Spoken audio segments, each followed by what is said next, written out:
Financial planner Sherry Greco-Rikis says you can ask questions that are less direct. What do they remember, and how did their parents handle money?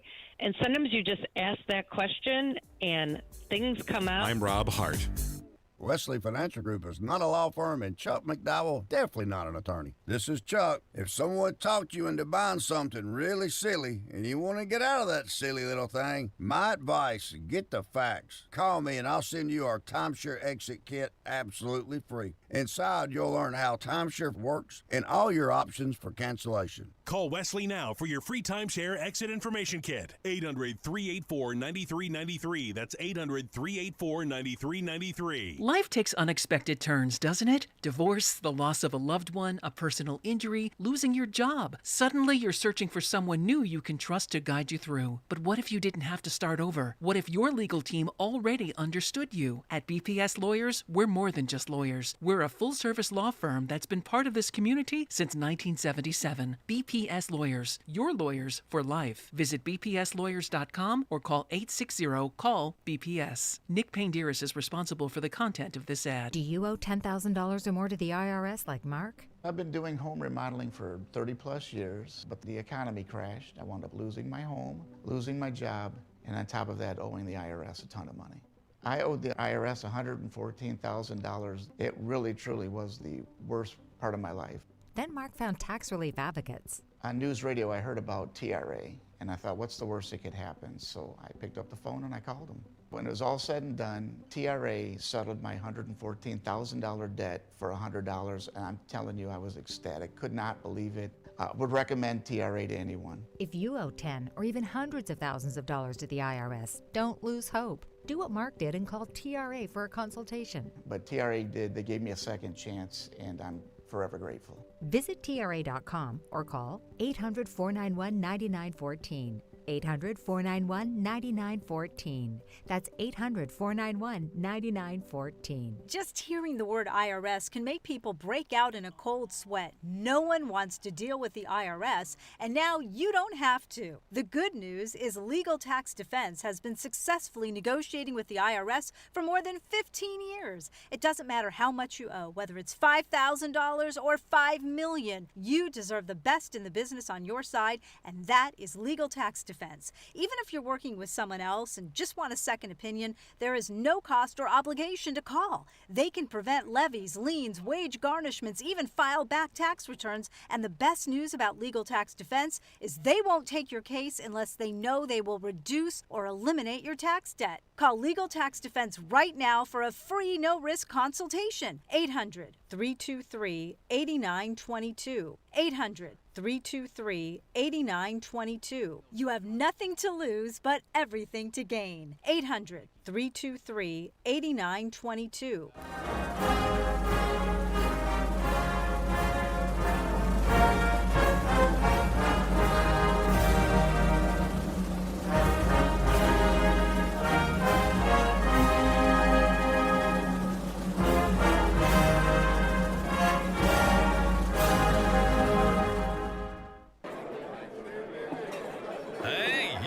Hey, shh. Calm down. The show is about to start. Reese on the radio. Turn it up. Turn it up loud. Turn it up loud. It's like a dream come true. Turn on your radio. Reese is on the radio. Yo, let's get it. Due to the nature of this program, discretion does not exist. It's Reese on the radio. Right now on WTIC News Talk 1080. Yeah! Better download them Trump accounts.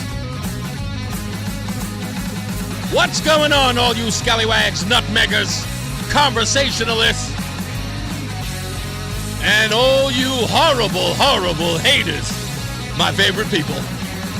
It's Reese on the radio on WTIC News Talk 1080. Let's give a round of applause to my better half who is hanging out with today, Miss Rozan on the radio, who's right there.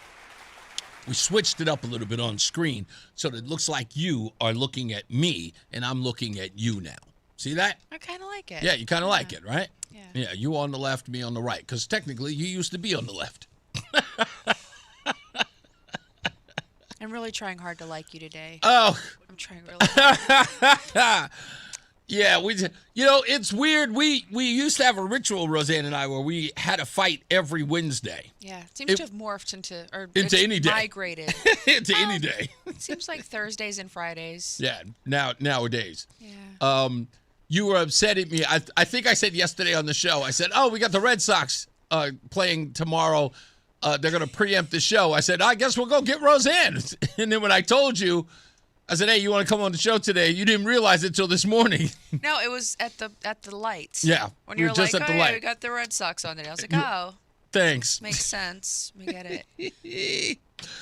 It's better when you're here when the Red Sox are playing. Right. The clock is different. I don't get in the way. That's true. There's nothing important to talk about. Sure, there is. There's filler. Plenty of Connecticut news to always talk about. How come you don't frame it that way and it's just you and us? You're like, Because I'll put it. Can I be completely honest with you about days like this? Absolutely. There are news stories in Connecticut news that I will tell you as soon as I hear the story, I go, I'm going to have to stretch it.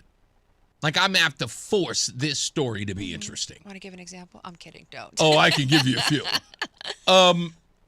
But it's like I can sum up a story in 15 minutes. But for the sake of talk radio, it's got to be dragged out. And I hate that because there's something inauthentic about that. Right? I kind of feel one and done and I'm over it. And this sounds crazy, but in my head, I've solved the problem. That's why I want to move on, right? Because you give me the issue, right? You give me the issue, and I go, well, this is how it should be handled. And then the next day, people are going, hey, what did you think about that such and such? I'm like, didn't we deal with this yesterday? Yeah. I solved this already. You know, I hate repeating myself, and I hate having stuff repeated. That's exactly the reason why. I know, we did it. Yeah. We covered it. Like, we Why covered are we still that. Here? Like, I gave you the marching orders. Here they are. Yeah. And I told you what I think. I told you what I know, and why are we still here? I feel like people who have to go back into the story over and over again have to reclaim something. It's like they're cleaning up. Yes. Yeah. Yeah. Oh, I forgot to clean that corner over there. Oh, I got to move the couch and vacuum under exactly. that. Yeah. And I kind of feel like my job is pretty thorough when I spend a considerable amount of time on it. You do. Researching. Yeah. Dissecting. And I'm like, we solved this. Now go out there and execute. Go get me something new. That's, Go get Daddy a sandwich. Yeah. We do have to go back into something, and I'll wait until later to get to it, that relates to Chris Murphy. There's a new audio clip I have to play. This girl. I have to play it because it reveals something about Chris Murphy I didn't even think of. Yesterday I said, the guy sounds like John Wilkes Booth. He's just so obsessed with Donald Trump, right? It's almost weird. It's weird. He's like that, what do they call him, the Ragin' Cajun? Yeah. Carville? James Carville. Yeah. Yeah, he is just out of sorts. He is worse than like a cranky old man. He's just like, I just need to say as many expletives as I can about Donald Trump. Like, he is the bane of my existence, and every day I wake up. It's very similar to that, though, but I think Chris Murphy's too milquetoast to be as a James Carville. But that being said, I want to talk a little bit about that. I got some new audio I want to play. Chris Murphy is out on his book tour. He's very, very proud of. I want to talk about that a little bit. Also, I want to explain why I did yesterday's show in the 3 o'clock hour. Yesterday on the program, I had who I thought was a young man. Well, he's younger than me. Johnny Cruz and Eddie Ortiz came to the studio yesterday, and I've been wanting to talk to Johnny Cruz for the longest. I said, I got to meet this guy. I checked out his page, and he is absolute Boricua. He's from the inner city. He does not claim to be the most educated person in the world. He is, he is in the streets of the streets, but he is not a street person. In essence, he's not a ruthless, cruel individual. He just knows his neighborhood, and he found his little niche in the world, and he loves what he does. And what he's doing is reporting on the things that are happening in a place that he loves more than any other place in the world, and that's Hartford. While we on the outside sort of look down on the city, he is in there talking to people, having relationships with people, be it, average person on the street or police officers or, storekeepers, people like that. So, and he loves his city and he promotes everything good about his city. And he likes being sort of the town crier. This isn't good for us, guys. Or this fire is happening. He has his line when he says, check on your people, which I love. He'll post it and he'll tell people, check on your people. See if, if this is somebody you know or lives near here, check on them and make sure they're okay. Mm-hmm. So he's all about the community. And I brought him on as I brought in Eddie Ortiz and I brought in Eddie Torres, and Mike Ortiz. I want to talk a little bit about why they are so significant, why they're so important to social media and the scope of news and how it's changing. I want to talk about that because I have an interesting story today. Eddie Torres put something out that nobody in the mainstream media even put out. And it was as basic as a community bulletin that should have been put out. And I went and searched if any other mainstream media outlet was actually doing this reporting, and they didn't. He was the only one, which is why I got to promote these guys. I got to tell people, when you think your neighborhood media is failing you, that's why these guys are important. Now, also, I want to say something controversial before I get to my opening monologue. What? You? Yeah, because I'm going in a place that I never, ever thought that I would go. And I know some people are going to say, what do you mean, Reese? So let me preface by saying, if it does not apply, let it fly. I'll say it again. If it does not apply, let it fly. Meaning, for those of you who don't understand, if you are not this person that I'm discussing, ignore everything I said. Okay? So if it don't apply, let it fly.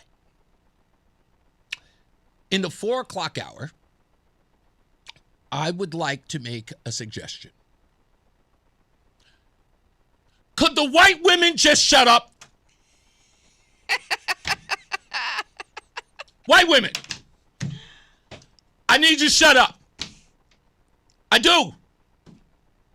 I just need you to shut up. I know there's some white women out there who just say, Reese, what are you talking about? I'm your biggest fan. No, it is not you. The white women I'm talking about, you will know when I get to it. Just stick around at 4 o'clock. When we go online, just make sure you go to WTIC.com or go to ReeseOnRadio.com. You know what I'm talking about. But white women, you got to shut up. You got to shut up. And you're going to know who I'm talking about. Some of you white women are just going about your business, taking care of your kids, taking care of your husband, taking care of your significant other, no matter who it is. Man, woman, child, you are taking care of those things. But there's some white women out there, you're talking too much. You're doing too much. Way too much. And you got to shut up. And sit down. You got to shut up. Sit down. That too, but you got to shut up. And sit down. You have to start with shutting up. I will explain. And here's the thing. Some of you white women are saying you need to shut up, but you're still talking. I will explain. Now, I know they're going to be mad at me. I know. I'm setting myself up for failure here. Go ahead. You ever seen Shrek? Yes. If they're like Donkey. Yes. Like they know they're annoying, but they just keep going. Yes. Trying to unannoy you by being continuously annoying. And again, like I said, this is just one of those things that, ladies, you are going to know what I'm talking about when I express it. So don't get bent out of shape. If you are just an average white woman out there, please, I promise you, this is not about you. And you will know exactly what I'm talking about when I play the clip. Okay? It's so... All right? I love you all. But there are some women out there that just, shut up. Now, to my opening monologue.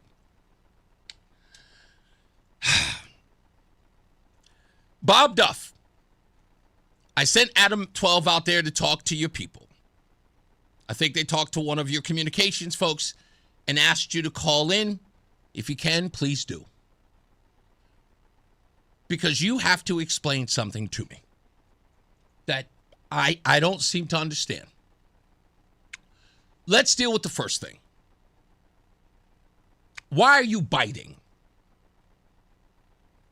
Those of you who know this term from the 1980s back in the day, we used to call people who stole our style or somebody who mimicked us a biter, unoriginal. That's somebody who's biting. You're biting off my style. You dress like I do. You do the things that I do. You can't be original, so you're biting. Bob Duff is biting.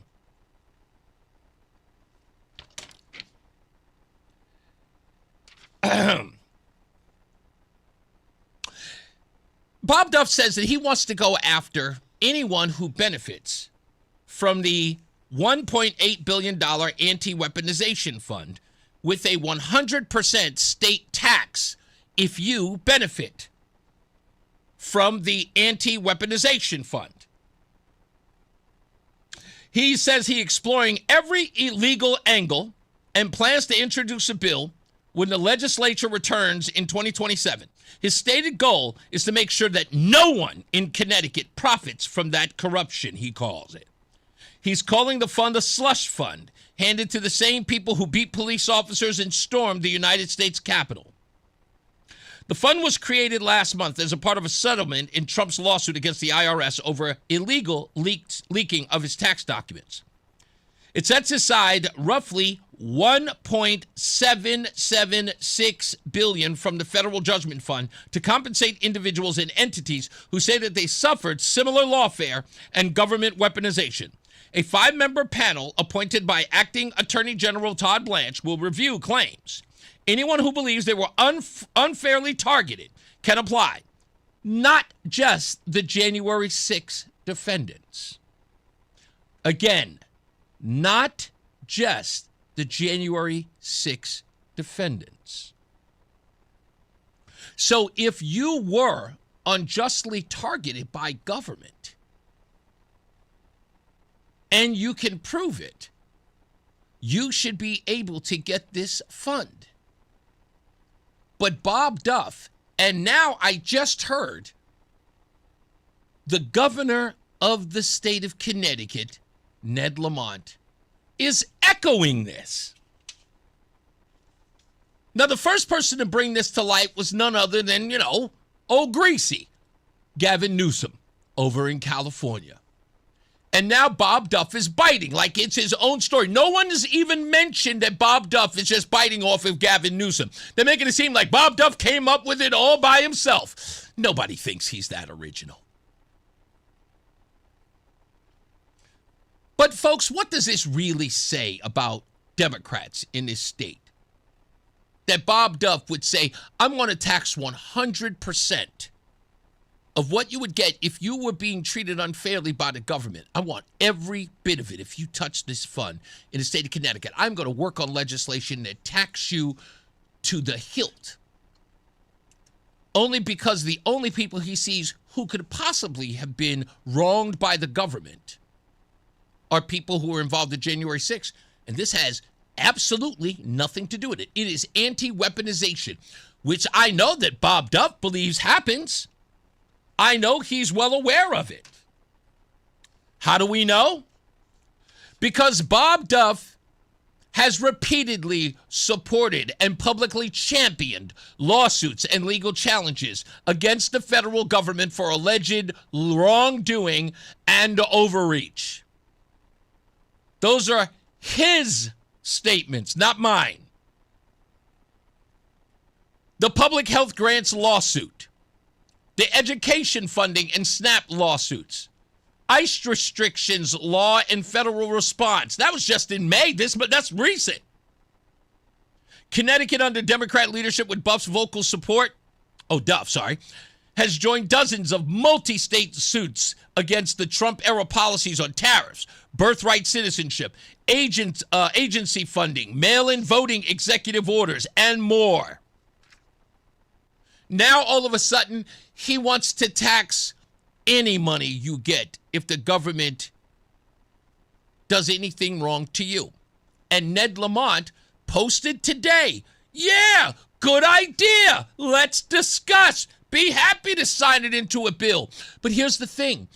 Who is Ned Lamont punishing? Trump? Or you? Who is Bob Duff going to punish? By taking 100% of your lawsuit money. Trump isn't going to feel a thing, but you are. What if you were unjustly targeted by the government? Bob Duff said, screw that. I want it all. And they're bragging about it. That's interesting. That is very interesting. Not increasing the tax on it. They want all of it. You get punished, and then they punish you again. The government gets weaponized against you. You get paid for it, and they weaponize it against you again. And then say, what you talking about, Willis? What weaponization? Wild, huh? We'll take a break. We'll be back. It's Reese on the Radio. Many of you know that my inspiration for becoming an accident attorney was my brother Tim, who was rendered a quadriplegic at age 18. I didn't know what a personal injury lawyer was or what they did, but I soon did. Tim was treated terribly by the insurance company, and I became enraged. It was a constant delay and deny. I'm John Morgan of Morgan & Morgan. Tim later worked with me for 27 years. Last year, my hero died at age 65. You can see my eulogy for him by visiting mybrothertim.com. He was one hell of a man. Because of Tim, together we built the largest injury firm in the world, and our clients are treated the way I would want my family to be treated. At Morgan & Morgan, nobody is a nobody and everybody is a somebody. If you need our help, visit forthepeople.com on your phone or computer. See you soon, Tim. Morgan & Morgan, forthepeople.com. Injured? Dial pound law. Nicholas Russo, 157 Church Street, New Haven, 06510. Get a head start to your day with WTIC News Talk 1080. Listen to us live on the Odyssey app before you even hit the road. Get the breakdown on the biggest news stories that Connecticut is talking about. To get started, download the Odyssey app and search for WTIC News Talk 1080. Brian Shackman here for QC Kinetics. You know, at some point you stop calling it pain and you just say, this is how I am now. Well, that's not okay. And I'm dealing with it myself too with my shoulder and my ankle. I'd love to lead you back to the normal you, the one who was active and carefree. So let's get started now with an introduction to the medical team at QC Kinetics and their long-lasting regenerative treatments for joint pain. Now, for me, I've already started the process of talking to them. I filled out the initial forms to find out if I'm right for it, and I am, and I'm ready to go to the next step because I'm tired of living with the pain. The science is real. The treatments are natural. Your body already knows how to heal. QC Kinetics finally gives it the right tools to do so. No operating room, no hardware, no watching summer come and go from a recliner. Just getting back to the you that you want to be. And now's the time because the longer inflammation sits, the more damage it does. It's not a I'll get around to it type thing. Right now is the right time. And the first step is the toughest, and just do it now. QC Kinetics. Better starts here. Schedule your free consultation today. Avon, New Haven, or Glastonbury. 860-440-PAIN. Again, 860-440-PAIN. And now, a WTIC News Update.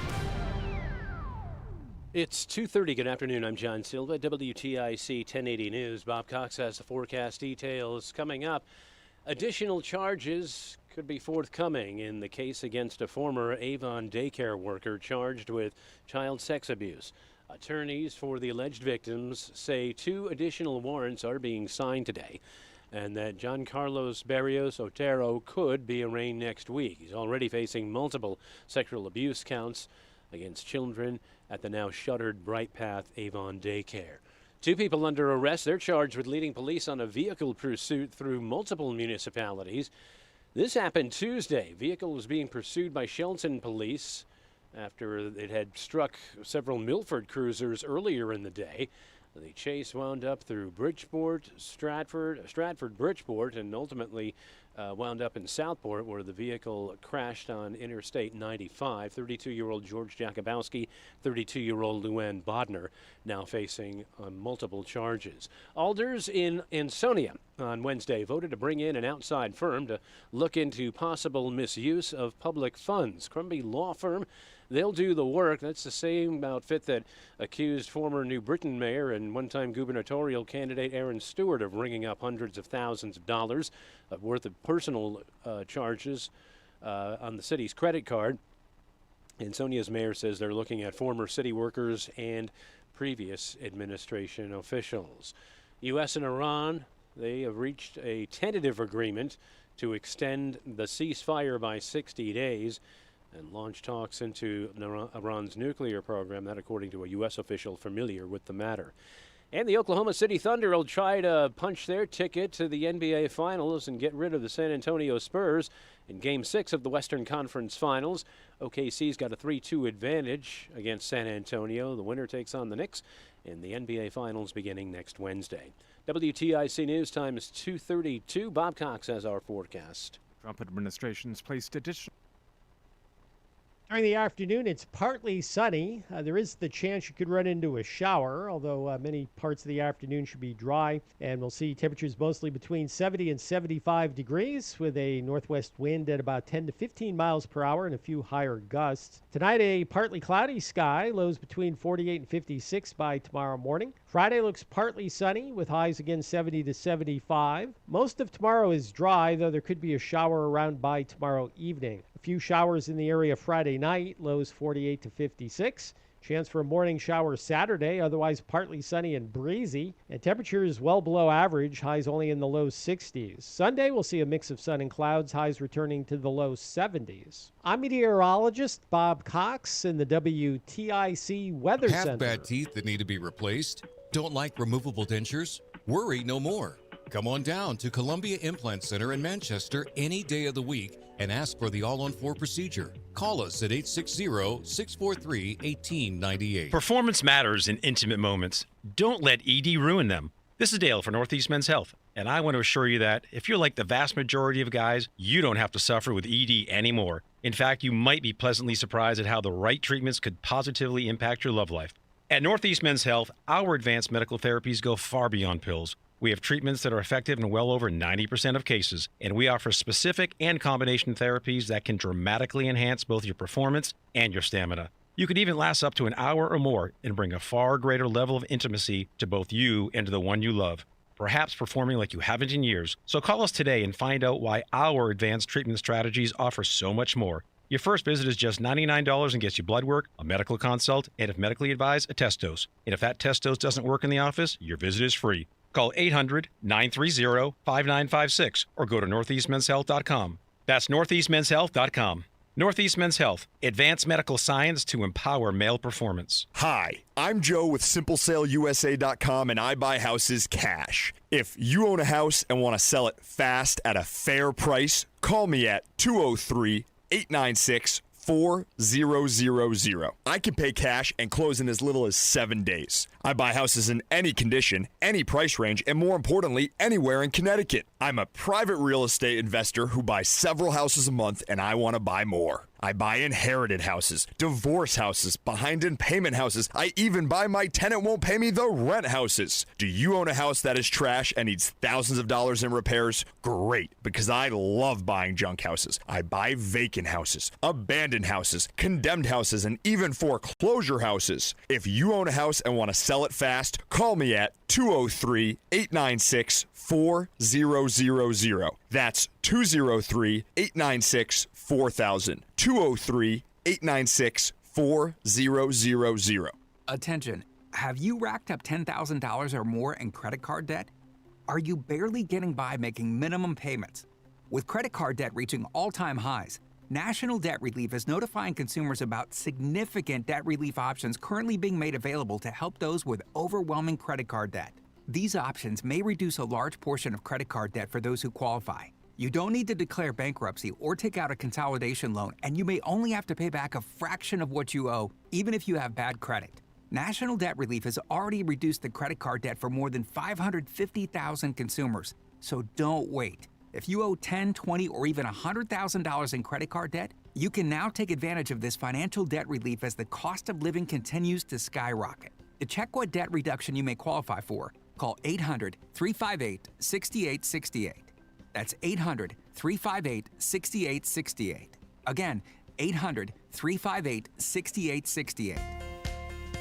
This Travelers Championship Charity Spotlight is brought to you by Cristino Kitchens.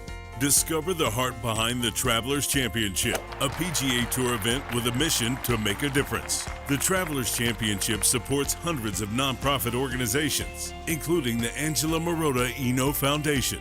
A Hartford-based nonprofit committed to raising lung cancer awareness, the foundation's mission is to fight for all lung cancer warriors by advancing knowledge, reducing the stigma surrounding the disease, and building a strong community for patients and their families. All proceeds are directed to lung cancer research at Dana-Farber Cancer Institute, with additional support going to patients enduring treatment. The foundation was created in memory of Angela Marotta Eno, who was diagnosed with stage 4 lung cancer in 2017. Keep listening to WTIC News Talk 1080 for more inspiring Travelers Championship charity spotlights sponsored by Cristino Kitchens. Hartford, we've got a problem. Home care is in crisis and there aren't enough caregivers to meet the demand. So if you've got a loved one with Medicaid who needs care, don't wait. Freedom Care will help you get care at home from someone you already trust. A family member or friend who lives with you and can get paid to help with everyday needs like meals, medication, bathing, and mobility. If you have Medicaid, it's 100% free to you. No waiting lists. Just real care from your people right now. Freedom Care handles it all. Training, payroll, and support. So you can stay safe and comfortable at home. And your caregiver gets paid tax-free after every shift, guaranteed. With 97% satisfaction and over 150 million hours of care delivered, Hartford families are already making the switch to care at home. Take care of your own and get paid with Freedom Care. Call 860-530-5203. That's 860-530-5203. Call now. 860-530-5203. 860-530-5203.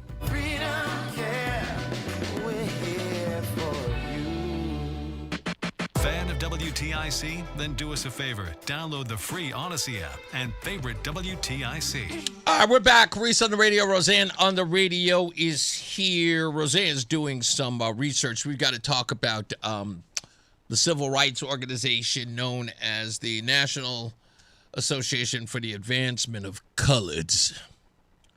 And we have to talk about something that they're outraged about. Because in their view, they believe that the advancement of coloreds includes people who steal vehicles and run out to the woods evading police only to die out in the cold as they were running from said police. I find it interesting, but we'll talk about that in a little bit and find out exactly what these colored folks are doing. Please stop saying that word. What? I'm sorry. Because it's just... It's in the name. If they don't like the word, they should change it. Listen, I get it. I still have some of my liberal sensitivities. That's okay. Change the name. We can find another name. What? They don't even say the United Negro College Fund anymore. They don't. You know that? They don't even call it anymore. They refuse to. You want to know why? Because they don't want Reese on the radio saying Negro. That's why.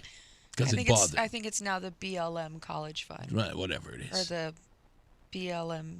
Well, get rid of the word. If you don't like the word coloreds, maybe they don't like the way I say it. Is that what it is? You don't like the way I say it? I put too much emphasis on the syllables. Syllables. You sound like Uncle Ruckus. I do. Coloreds. It's like his version of the Scarecrow. Yes. Anyway, we'll talk about that in a little bit. Back to Bob Duff and Ned Lamont. Now, Connecticut, this is something that is no stretch of the imagination when it comes to this $1.776 billion fund, or slush fund, as Bob Duff is calling it. Remember the way that Bob Duff and Ned Lamont see this, because Ned Lamont was the one who put out the tweet. Yeah, this sounds like a great idea, Oakley Dokley. This is targeting. They see the people who would go after this fund, who would try to find out if they are eligible for this fund because they were targeted by the government. They see them as Trump supporters.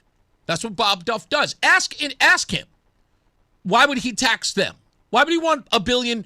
Why would he want any money that they got? Why would he want to tax 100% of it? Why would he believe that Connecticut deserves 100% of that money if you feel personally that you were wrong? Because he's guilty of it himself. That's correct. Bottom line is, is that he sees you as a threat. And if you were to take that money from Trump, you would be exposing yourself as a Trump supporter. And Bob Duff believes that you should be punished for that. That's because Bob Duff believes that you are not worthy of his representation as a public servant. You are an enemy to him, and you must be punished. Now, Bob, don't get me wrong. I don't really think that you are that petty. But sure looks it, because you're not taking a dime from Donald Trump. This was a settlement that the IRS made with Donald Trump because of what they did. And if they had done it to you or one of your little crony friends, you would have been outraged too, and you wouldn't have whispered one word about how this was unethical. The point remains, who are you targeting? You make it appear that you're targeting Donald Trump. How? It's not his money. It's not coming out of his pocket. It's coming from the federal government. And guess what? Guess what? This is going to average citizens who you are now making enemies of the state. You're telling your citizens right here in Connecticut, because that's who you can tax. If you were here in Connecticut and you try to go after this money, Bob Duff's coming for you. And the leader of this state, the leader of your party, Ned Lamont, went on X and said, "All for it, Oakley Dokley. Sounds like a great idea. Let's discuss, Oakley Dokley." Who's to say that one of those individuals wouldn't vote for you or vote for Ned Lamont? Who's to say? You immediately have tarnished them as people who are enemies. The weird part is that aside from the fact that it's performative, because that's exactly what it is, it's made to do nothing but get headlines. But Bob, Duffy boy, do you know it's unconstitutional to do that? Are you aware of that? Are you so petty that you don't even understand that the law would never give you the latitude to tax someone at 100% anywhere? Go ahead, Rozan. So I just asked Rock, does this mean an everyday person can claim this benefit if they were arrested and believe it was racially motivated? Yeah. So let's say that anybody who gets arrested because, Yeah, Daquan gets pulled over unjustly. Right, and he gets arrested. Yes, anyone can file this, and they can utilize the precedent of feeling that it was racially motivated. Yeah. So that means that a police officer who was an agent of the government, which in essence would be here in Connecticut, and if they thought that they were unjustly pulled over and they thought it was racially motivated and they filed a lawsuit and they won, especially they could get this 1.8 part of this. Now, this is funny because you would think this Duff guy, I'm assuming Duff is a big, huge DEI guy. Of course he is. Right. So now he's telling black people, listen, don't even try it. I'm going to take it all away from you. Anyway. I'm going to take every bit of it. Wow. Talk Duffy. about generational wealth being confiscated, huh? Wow. So they don't want them going to schools. They don't want them getting any justice for lawfare. They don't want them getting jobs. I mean, what are these people doing for black folks and people of color in general? Suing them, apparently, or just taking all of their wealth in the event that they were ever to say that they were unjustly targeted by the government. And that includes this government here in Connecticut as well, right? Wow. So if you were to take part in this, you were telling Bob Duff that you are a Trump acolyte. And I'm going to pass a bill with the help of my governor friend, Oakley Dokley. Yeah, let's tax it. So let's get this right. I want to make sure that I don't miss a beat on this. The government wrongfully targets you. You sue. Bob Duff wants all of that money. You see nothing. So you get attacked by the government twice.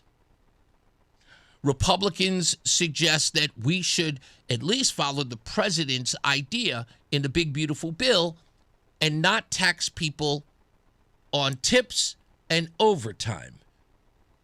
Bob Duff and Oakley Dokley go, no. We want and need that revenue.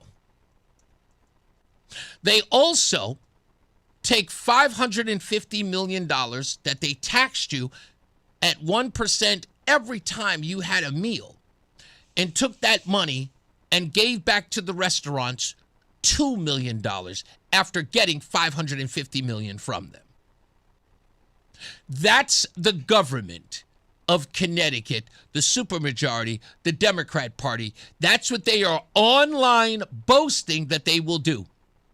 No, we will not give you no taxes on tips, no taxes on overtime, because that's a Trump law. And if you think that Trump is going to let you keep your tips and let you keep your overtime money, that ain't happening. You're not a Trumper, are you? Give me that cash. The police officers have treated you poorly. The government treated you poorly, and you think you are going to get a windfall lawsuit? No. We're taking that money. Give up that money. Chick better have my money. That's what Bob O'Duffy says. This is just sad. It isn't it? It's not just sad, it's pathetic. Like, what? Who is he punishing? What motivates a person to be so petty?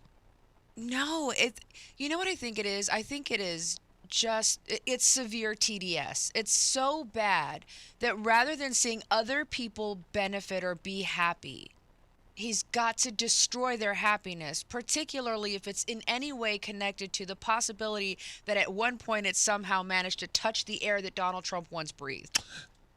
Can I tell you what this is like? I want you to imagine every action film you've ever seen where the bad guy is holding the big giant gun and the hero is often disheveled and he's got the most important thing holding him. Be it the bag of money, the guy who's holding the trinket that will, that's worth millions, if not trillions of dollars. Government codes. Yeah, the government codes. And the big bad guy with the gun has the hostages, which in this case would be the Connecticut citizens. And he says to the hero, give it up or I'll shoot the hostages. And the guy goes, no, I'm not going to do it. So he just starts plucking them off. Plow!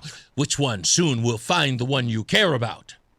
What about this pregnant woman? Blow! They don't care. They don't care. They want what they want. Keep voting for him. You guys want Trump to stay in office? Which one of you are willing to die? Who's that one over there? You got a 9-year-old boy? Boom! Blah! They don't care. That's how they operate. That's it. That's all it is. You keep supporting him.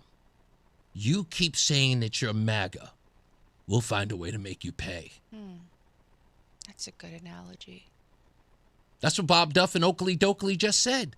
They go into the camera. They go in front of the cameras every day. They're screaming and hollering about Oakley Dokley. About Donald Trump. You like him. MAGA this, MAGA that. We're fighting MAGA. At the same time, who are they punishing?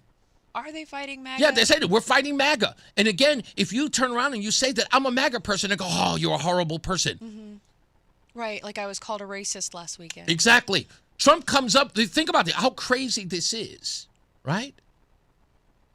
If Trump were to come and do a rally in Connecticut and all the people showed up, what would Bob Duff and Oakley Dokley do? They would be, legitimately? They would put drones over the area and they would facially recognize everyone there. Behind the scenes, they would be on their bellies, crawling over to kiss the feet and beg. No. But once the cameras turned down, they'd be tonguing it up and they'd be like, oh, we're going to sue them and blah. But they would, that's what I'm telling you. I know that this government would do exactly that they would look at everyone who showed up and they would do facial recognition on everyone and then find a way to dox them. J6 them. Yeah, to J6 them. Dox them, exploit them. How dare you punish try to them. Be an American and exercise your liberties. That's how they work.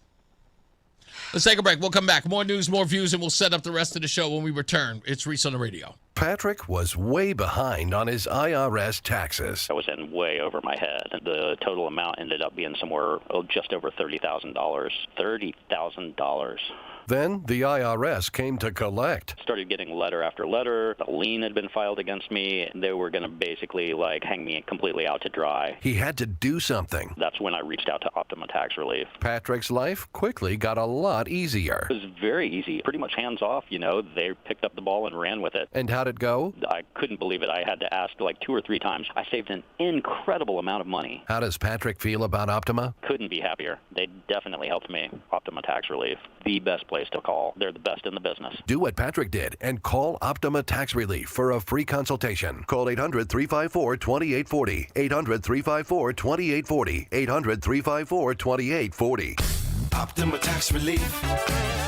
Testimonial from an actual client. Some restrictions apply. For complete details, please visit OptimaTaxRelief.com. Just hearing the word IRS can make people break out in a cold sweat. No one wants to deal with the IRS, and now you don't have to. The good news is Legal Tax Defense has been successfully negotiating with the IRS for more than 15 years. It doesn't matter how much you owe, whether it's $5,000 or $5 million. You deserve the best in the business on your side, and that is Legal Tax Defense. Even if you're working with someone else and just want a second opinion, there is no cost or obligation to call. They can prevent levies, liens, wage garnishments, even file back tax returns. And the best news about Legal Tax Defense is they won't take your case unless they know they will reduce or eliminate your tax debt. Call Legal Tax Defense right now for a free no-risk consultation. 800-284-1238. 800-284-1238. You have nothing to lose but everything to gain. 800-284-1238. Hey, John, why so glum? I just got let go. The company's downsizing. This is the 3rd time in the last 2 years. I'm done with this. Have you thought about My Computer Career? I've heard they can train you for a career in IT in just a few months, including cybersecurity and the basics of AI. And you don't need prior training or experience. Now that's a recession-resistant career. Wow, thanks. I'll check them out. Go to mycomputercareer.edu and take the free career evaluation. mycomputercareer.edu, an Elite CompTIA certification partner. Financial aid is available to those who qualify, including VA benefits. My name is Whitney Allen, and I'm a widow. My husband, Ryan, died. We never thought we'd ever have to use life insurance, but the unexpected happened. With Ethos, signing up was fast and 100% online. You can get a quote in seconds, apply in minutes, and get same-day coverage. No medical exams, and you can get up to $3 million worth of coverage. I'm grateful we were prepared. Get your free quote at ethos.com/radio. That's ethos.com/radio. Paid spokesperson. Time spent on application may vary. Online health questions required. It's Reese on the radio on News Talk 1080 WTIC. That's what we get when we get caught up in our own little stuff, Rozan. So, DJ Buck, I almost called him Uncle Buck, from the old John Hughes film. DJ Buck just sent me a picture. So today's picture day at Odyssey. I got nothing yet. You didn't get it? No. Okay. So it must be because of Wi-Fi in here is it's really, really bad. Yeah. So anyway, it's picture day here at Odyssey, and DJ Buck from Hot 93.7 has his whole studio set up where he took pictures. Yeah. And I picked out what I was going to wear. And Rozan was there. In fact, Rozan was so gifted in all of this. You should work with him, because this picture I'm about to show you is going to blow your mind. We have to post it somewhere. Wow. Look at that. Hold on. Here you go. See it? What do you think? Wow. That looks good, right? You look really good. I cannot believe that picture. I look fantastic. I got to dress up more often. I'm going to throw this phone straight at your head. I swear to the little baby Jesus. Say some dumb crap like that one more again. One more again, we going to fight. Let me read some of these things. Lori asked, is Bob Duff mentally unstable? She asked, in talking about his wanting to sue or take 100% in taxes of anyone who sues the federal government for wrongdoing. Also, let me see what else is on here. Little boy Bobby, Matt calls him as well. And as a CPA, and that is a certified public accountant, I see the overtaxation of Connecticut residents on a daily basis. Matt, I know that's got to drive you nuts. Matt, if you could one day, and I think it would be helpful, because I only say this, I know there's going to be treasure trove of CPAs who are going to come out of the woodwork now that I ask you this. And that's okay. I will listen to anyone who is. But, Matt, send me a message at reeseontheradio.com. When tax time comes around, I would love it if you would help folks with their taxes, and maybe we can do something like that on the show. Like people, I don't want to use like loopholes. I hate using that term because I almost feel like, I don't want anybody defrauding the government. Just some things that would help people understand. Yeah, like certain tax benefits that we don't know we get, right? Like certain cars made in the U.S. Exactly. Their interest is tax deductible, certain types of mortgage interest, different things that the normal person or the average person doesn't know. So having a professional come in and say something, that would be awesome. Yeah, that would be helpful. Anyway, someone should tell Bob that you never go full. Is that what you're laughing at? Yeah. Michael never B. Go full R. That is absolutely true. Great movie. But we're hoping that these guys will see. Well, first of all, it's never going to pass muster. There will be no bill on this. They'll try it, but it's not like they haven't tried unconstitutional things before. But I think that if they're listening, which I know that they are, and don't get me wrong, I know that you are, Bobby, that you rethink this because you look silly, and I mean you look like a thief, dude. With all due respect, it's reminding me, like, it's conjuring this image of two children on a playground, and one child's got a popsicle and the other one doesn't, and so he's just throwing sand at the kid and getting his popsicle full of sand, so nobody can enjoy it. It's ridiculous because, again, I hate to have to revert to the Trump derangement syndrome, but the fact that you don't understand it, I'll do it for you. You're not going after Trump by going after this fund. You're going after people who feel as if they were wrong. Now you are saying that we don't care if you think you were wrong by the government. We want all of that money, and we'll find a way to put it in our pockets. And if you think that's a good look for you, then maybe you are deranged. In the grand scheme of things, you must be. If you think that this is let's poison the well of my constituents and say that Trump is going to sit back and go, you got me. No. I want to know how, Bobby, I want you to consider something. How does this bode for you at election time? Are you making people want to vote for you, or are you making people go, I'm going to vote for the guy who's not going to take all my money? I think that what he believes is that he's bulletproof. And right, but that's the problem, right? Like any little boy, any young boy, first time he gets a car, he's doing 110 down the highway because he's invincible, he's unbreakable. It's all fun and games till you get in a car crash. You don't die, but you're now a quadriplegic. Yeah. That's what's going to happen. So you got to think about this. Is this helping your political career? Are you going to make new supporters, or are you making people look at you, giving you a bombastic side eye?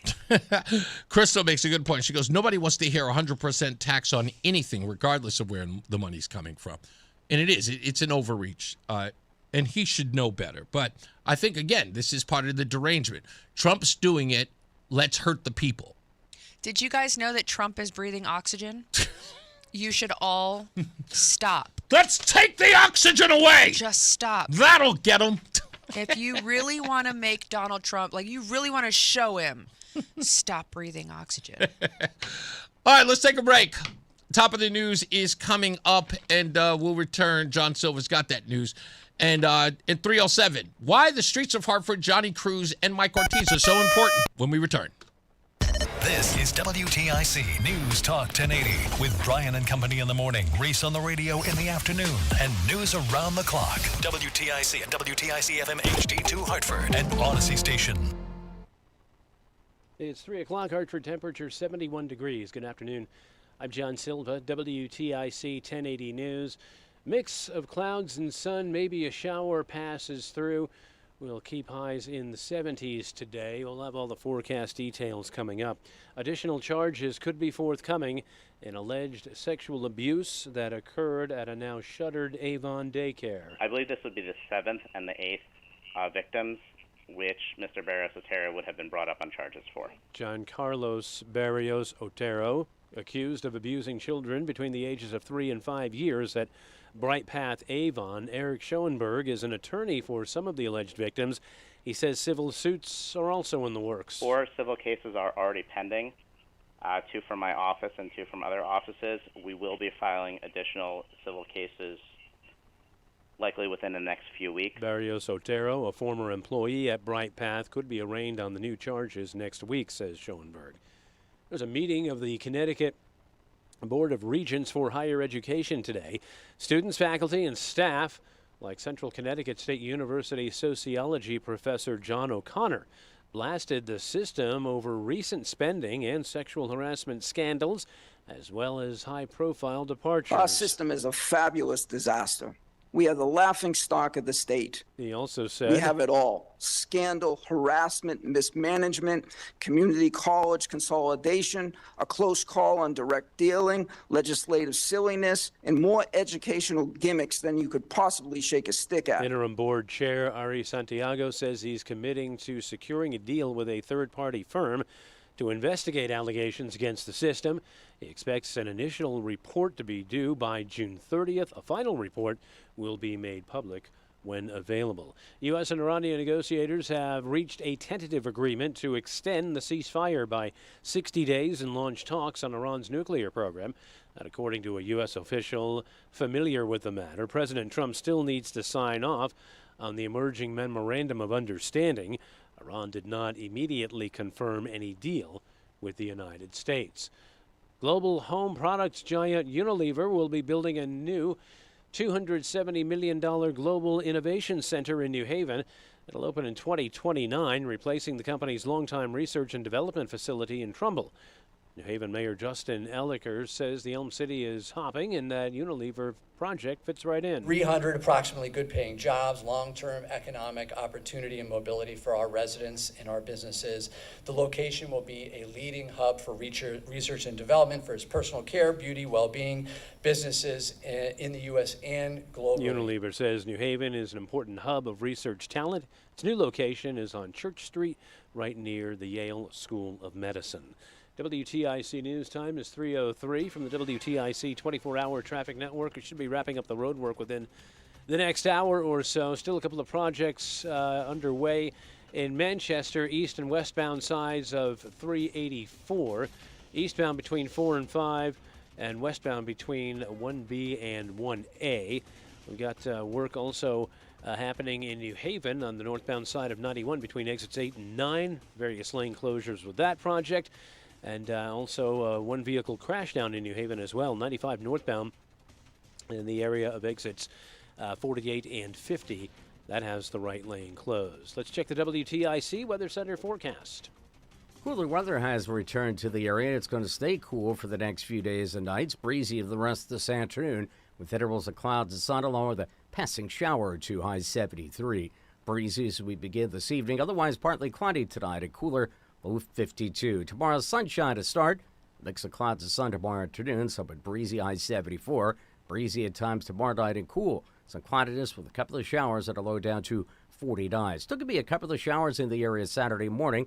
Otherwise, windy and cooler on Saturday. Intervals of clouds and sun, a high of only 59. Not as cool as Sunday. Partly sunny, very nice Sunday afternoon with a high of 74. Looking ahead to Monday. Some sun giving way to clouds. Could be a couple of showers in the afternoon, a high near 70. Intervals of clouds and sunshine on Tuesday, maybe a shower or two, and a high of 71. Partly sunny and pleasant Wednesday with an afternoon high of 74. I'm meteorologist Bob Larson of the WTIC Weather Center.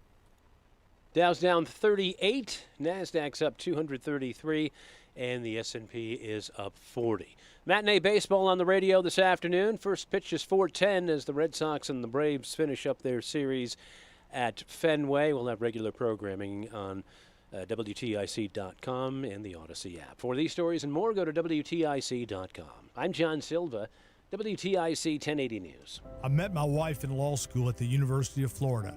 She was from upstate New York and I was from Kentucky. We met at a daily mass at St. Augustine's. She was the most beautiful girl I'd ever seen in my life. After communion, I followed her out of the church and got her phone number. The rest is history. I'm John Morgan of Morgan & Morgan. Little did we know that one day we would have 4 children and the largest injury firm in the world. All 4 work in the business. It's a family business. Did I ever see this coming? Hell no. We just worked very hard and treated our clients like we would want to be treated, like family. It's a full-service injury firm: auto accidents, medical malpractice, workers' compensation, Social Security, and insurance disputes. We're open 24/7, 365 days a year. Visit forthepeople.com and we can get to work on your case. No recovery, no fee. Morgan & Morgan, for the people.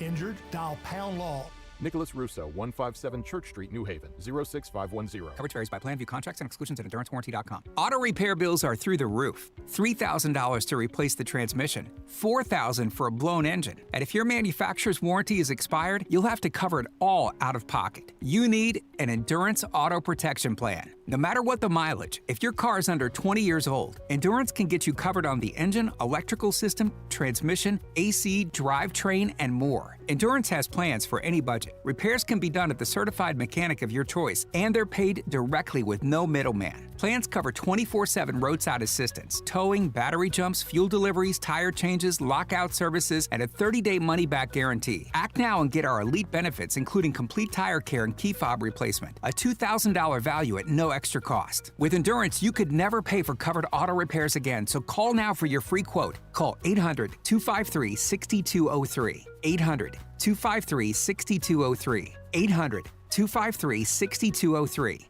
Reese on the radio, making sense of the news. Yeah, even when it makes no sense at all. Now on WTIC News Talk 1080. All right, we're back. Reese on the radio, Rozan on the radio. We are here and live on this Thursday, another hour, and we will be into the online portion of the show at WTIC.com or on the Odyssey app. Make sure you join us there. We got plenty of stuff to talk about. Then you can still join us if you don't want to watch or listen to the Red Sox game. You can still catch us there, or you can go to ReeseOnRadio.com to watch live. Especially to my homies, and you know who you are, my homies and my roadies in the home and in the car. Matt says when we were asking about about a CPA, he says the majority of my clients owe just a few $100 after they've already had their withholdings. Those few $100 would be more beneficial in their pockets than being overtaxed by the state. Also, penalties and interest that they tack on to these poor individuals is outlandish. It's a money grab. I'll send you a note. Thanks, Matt. Much appreciated. And I think it would be helpful to people. Well, not only could that money be better in their own pockets and it's being given to NGOs. Yeah. Right? And Right. you know, I have this violent rage toward NGOs. You do. And, like the homeless one, we were talking and Mercy House. Dummy Lamont is up there saying, we're going to give them $5 million. For what? Yeah. You now have 5 women standing up there who still can't fix crap. The worst part is, and you're taking money out of my pocket and your pocket to give it to these dumb broads to wear red bottom shoes rather than putting people in houses. I'll tell you the part that I hate about it is it's sort of the not even performative, the abusive nature of everyone else's tax dollars being given freely as if he's handing it to them. Look what I'm doing with all of this money. His like as if he had it was his own money he's Right, giving away, right? exactly. And here's the thing: people like to brag, he doesn't take any, he doesn't take a salary. Yeah, that's because he's worth like hundreds of millions of dollars. His wife is invested in biochemical or bio. Is it biodegradables? Biohealth. Like, God, why can't I remember the word right now? It's okay. Menopause brain is for real. But she's invested in companies that are making hundreds of millions of dollars annually in just straight revenue while receiving government grants. Mm-hmm. A large portion of these government grants are considered income and revenue. Mm-hmm. So it's just going right back into their own pockets. Yep. So, if Ned Lamont wants to give away free money to Please give away his homeless wife's. Listen. He seems to be pretty good at giving away other people's money. Y'all are old. You're almost done. Yeah, right? You can't take it with you. Exactly. Give it to some homeless shelters. 100%. So yesterday I had on Johnny Cruz, and he has lived in Hartford his entire life. He developed this online presence. It's nothing new. He did not reinvent the wheel, but he made it exclusive to Hartford. And he's done everything from be sort of the town crier, so to let everybody know what's going on, kind of a newspaper boy, saying, hey, this fire's happening here. He has some information for people. He puts them online. People follow him. He does the legwork. He rides around on a 10-speed bike, and he's there on the scene, and he is reporting to the people, and he loves doing it. He is not rich. He is not wealthy, but I'm sure he gets some sort of, maybe some small revenue from the online views that he gets from Facebook. And it can be lucrative if you're really, really popular. But his niche is Hartford, so it can't be that many people. If he's lucky, it's 100,000 people, if not a little more, because of the surrounding cities. And you can make a little bit of scratch off of that, but he ain't complaining. He doesn't have a car, he doesn't have a driver's license, and he rides his bike everywhere. But he does what he does, and he loves it. He loves everybody in his city, and he's really, really in love with Hartford. And I told him I love what he does because it's a blend of everything, from news to neighborhood stuff, eats, restaurants, street meat even. That's, my favorite thing. Street meat is the jam. I don't know how many hands have been in there. It is street meat. That's what it's called. I don't know how many bugs have landed in there. Why can't I say that? It sounds gross. No, I'm not going through all of that. I'm secure. I don't even know what that's about. That's what we call it in New York. You get a hot dog from the street. Yes. You get a halal kebab. Yes. I don't care what it is these guys are. I'm not trying to. Nonetheless, everything from, souvlaki, pita bread sandwiches, halal, all of that. So I love that stuff. So that's what he does. And he promotes those places. Some people will give him a meal for free because they know he's going to promote their business. And that's great. What a way to sort of subsidize something that you love. And, of course, I met him through Mike Ortiz and Eddie Torres. These guys who really do more hard-nosed on the street, even some political stuff. Mike Ortiz and Eddie Torres are now getting way, way more involved in politics. Best part about it, folks, these guys are in the street, in the inner city, and guess what they're promoting? Conservative values. What? Yeah. Yeah. And it's being ignored. But I got word earlier today that a particular news station seems to have jumped on the bandwagon of what Reese on the radio is doing by, propping these guys up and promoting them. Now, all of a sudden, they're reaching out to other street news reporters. Listen, you're probably going to get upset at me for saying this, but the longer we sit here in Connecticut, the more and more people are pointing out to us that so-and-so is copying your format. So-and-so is copying your story. So-and-so is doing exactly what you're doing. I hear it every day. Listen, I think the greatest form of flattery is mimic? What do you call it? Exactly. See, now you know how I feel. Impersonation. Imitation. Right. You have all these people trying to do what you're doing in an attempt to be you. And can I just say, first of all, thank you. Thank you. I really appreciate it. Thank you. Absolutely. We love it. But it shows that you really know what you're doing. Oh, that's fine. It shows that you have a knack. You understand what people, like real people want, what normal people want. And it's kind of sad that these people are only now picking up on it. You know what I mean? They didn't care about normal people before. They cared about Ned Lamont and Willie Tong and Parumpa Pump. That's all they cared about. I know. But people like what you're doing, and they see that, and now they're copying you. Yes, but there is a reason why I'm going to say what I'm going to say. Okay, I'm sorry. I went on my No, that's okay. No, and I appreciate, like I said, I am flattered that people are seeing my model and saying, you know what, we need to incorporate us. We could do it better or we could do it different. That's fine. That's all right. But let me tell the people out there who are being approached by these major networks. Now, the major networks are going to hate me more after I say what I say, and they know why they're going to hate me, because everything I'm about to say is a fact. And because now I know you listen, sit down and take the lesson. If you are a street reporter and you are being approached by the bigwigs and the prestigious who are saying, hey, join us. hey, we'll put you on the map. Tread lightly. Why? It's simple. What happens when you got a story that must be told and the network won't? What happens when you sign a contract and you've got a story that must be told, but because you signed a contract, you can no longer tell it because now your raw, honest reporting is now under the shackles of the corporate base. You are no longer you. You are theirs. Recognize that. You see, I brought Eddie Torres in here. I brought Mike Ortiz in here. I brought Johnny Cruz in here. And never once did I say to them, join me. And I will tell you where to go, how to do it, and what to do. I said, let's collaborate. You got something that you want me to talk about? I got you. I got something I want you to tell your audience about? You got me, right? Cool. We have a gentleman's handshake. We get the word out to everybody, and we share. We share in all of it.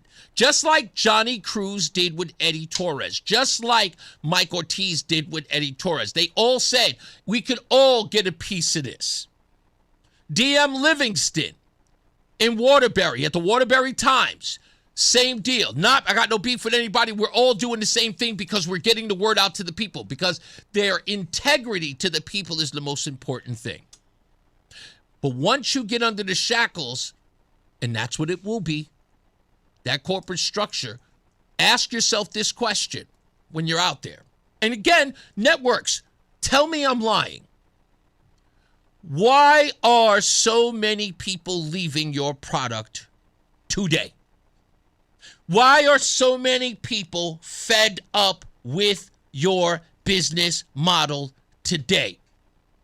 Can I give you the sentence? I'll give you the sentence that you hear every day. It's in your emails. It's in your voicemails. Why are you not covering this, that, or the third? Isn't it? Everybody here in this business says, everybody here who's a viewer of news goes, they don't even talk about that on the news. That wasn't even on the news. They don't even care over at the news. Now you think you're going to grab some guy who's on the ground in the street? You're going to make him sign the contract? And you're going to tell him, hey, we're going to blow you up. You're going to be one of the most popular people on the news. We'll even give you a half-hour segment on the weekend when no one's viewing. On a Sunday, 4 a.m. But you'll be on television. Don't you want to be in the big lights, kid? You're going to use and abuse him, but then when he's got stories, when he's on the ground, all of a sudden, homie, your scope is limited. You'll be telling a great story. You'll have it right there in the palm of your hands. And the editor will say to you, yeah, we can't tell that story. Why not? That story's big. You think I'm kidding? You think I'm kidding? You think I don't know what I'm talking about? Go ahead. Go ask them. Go ahead and ask them. They're offering you a contract? Go ahead and ask them before you sign on the dotted line. Hey, what happens when I got a story that you don't want? What happens then? Can I report on it? You could do it over there. Maybe you could give it to one of your friends. But we own your name and likeness. Boom. Boom. So be careful. Don't get me wrong. Eddie Ortiz was right here on the scene and told me exactly what one of these networks did to him. He was on the ground, had his drone coverage. He had coverage nobody else could get. Certain network reached out to him, and he made it clear. You can use the footage, but I need you to do this, that, and the third when it comes to my name and my likeness. You know what they told him? Sure, we got you. They did the exact opposite. And when he called them about it, they were like, we just didn't feel like it. We thought it'd be better if it was like this. They completely chumped him. He was like, nope, never. Now they call him all the time. And he goes, nope, not interested. I'm good.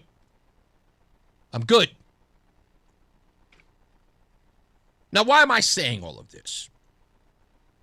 Because it's simple. You have more viewers than they do every day, every hour. You have more viewers than them. You have the heartbeat of the street, the people that they want to reach the most, the people they lost. You have them in the palm of your hands, and they want a piece of it.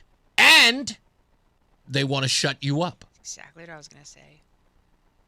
They want to shut you up. Because you're going to get the word out on the stories they're not reporting, which is going to turn the masses on them. Hey, Eddie Torres is covering this. Yo, Johnny Cruz has covered this. How come you didn't cover that? Yo, did you see this? This was wild. This story's crazy. You guys didn't cover this? Why? So if they grab you all up, the stories that you're doing, the real raw news, is now controlled. And they use the one thing that controls you. I mean, look, I said this a long time ago, and guess what? Anybody in the music business would tell you this back in the days, right? They'll tell you, why did so much music and so many music artists get disrespected in the business? Because the big conglomerates would say, that's a great sound, kid. Come in here and play for me. Next thing you know, your song's all dummied up, and you're kicked out the door with a small check with no royalties. See ya, bud. Nice knowing you. And your music is playing all over the radio with their controlled asset. And you're left in the dust. Hey, I was the guy who originally wrote that. Really? You're not in the liner notes? How come? Well, I sold the rights to it for, I had to pay my rent. I had to get my mama out the hood. That's how it's done. That's business. Just is. Never sell your soul. Now, I know that people will say, well, Reese, you work for WTIC, you work for Odyssey. It's true. I do. You're 100% right. But you guys remember what I said when I came here? The minute somebody tells me that I can't do the story that I'm supposed to do, I gotta go. I have to. And it's not because I need to tell the story, it's because that's who I am. They brought me here because of the kind of stuff that I do, because of the stories that I cover, the way in which I cover them. They didn't even know that I was going to be the guy who was going to be on the street showing up at press conferences. They're still surprised that I'm there. When we showed up at that ICE, ICE protest, and we got footage of the so-called hit and run that Mayor Arunin was on a press conference talking about, when we got the footage, nobody believed we were there until we showed them the footage. They were like, you were there? Like, yes, we were there. People walked up to us every day, all day, and said, damn, nobody goes there. We do. Our brand is different for a reason, because we've seen all the other okey dokes. We've seen all the other people do the same nonsense over and over again. You're bored. You left them. They're high and dry.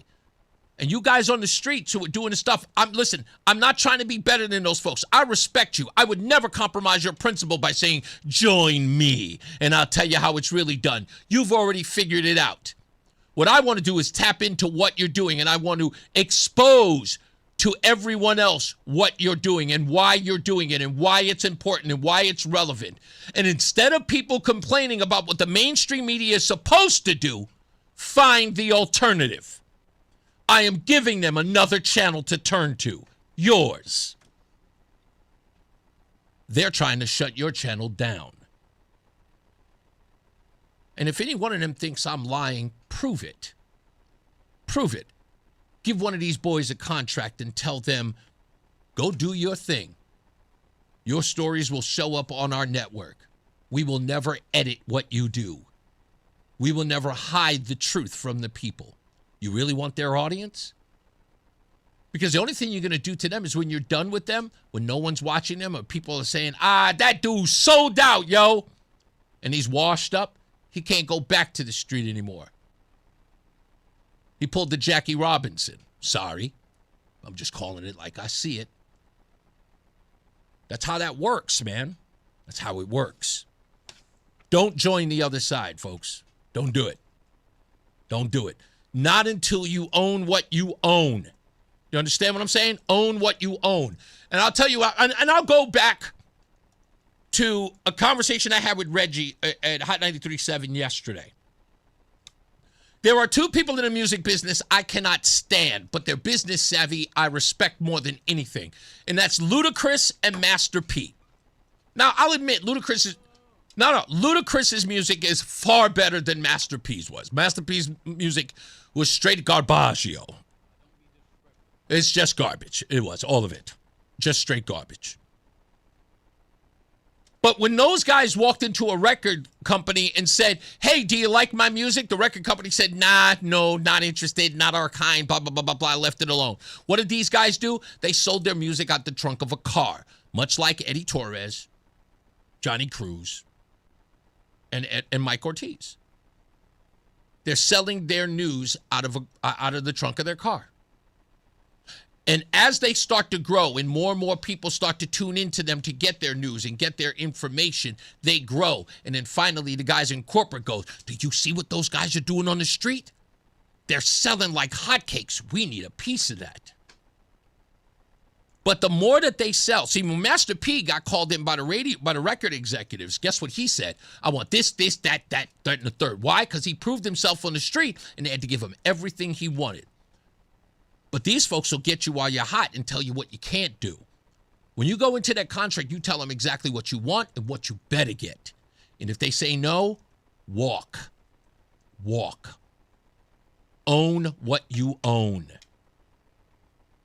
When we get back, I'll tell you exactly what I'm talking about. Eddie Torres did it today in Streets of Hartford. When we return, it's Reese on the radio. Hi, this is Sandy Terenzi and Mike Price from the Livian team at Keller Williams Legacy Partners. If you're thinking about selling, listen up. Spring is the most powerful season of the year for sellers, and Connecticut is on fire. While much of the country is cooling off, our local market is projected to hit record high sale prices across the state. The biggest mistake sellers make is waiting too long. The smartest ones prepare early. With the right strategy, marketing, and timing, you can maximize what your home sells for. Don't guess, get ahead of the rush. Contact us today at 860-855-SOLD. Getting a little older doesn't have to mean, well, getting older. This is Dale for Northeast Men's Health. And if you're feeling low energy, can't sleep, can't lose weight, are struggling with brain fog and your sex drive is off, it's time to change it up. At Northeast Men's Health, our advanced medical strategies featuring TRT, GH peptides, NAD+, GLP-1s, PDA, and more treat low T and other hormonal issues to help you shed pounds, have more energy, enhance your body composition, improve sleep, increase your sex drive, and so much more, getting you back in the game again. So don't be older, be stronger in the gym.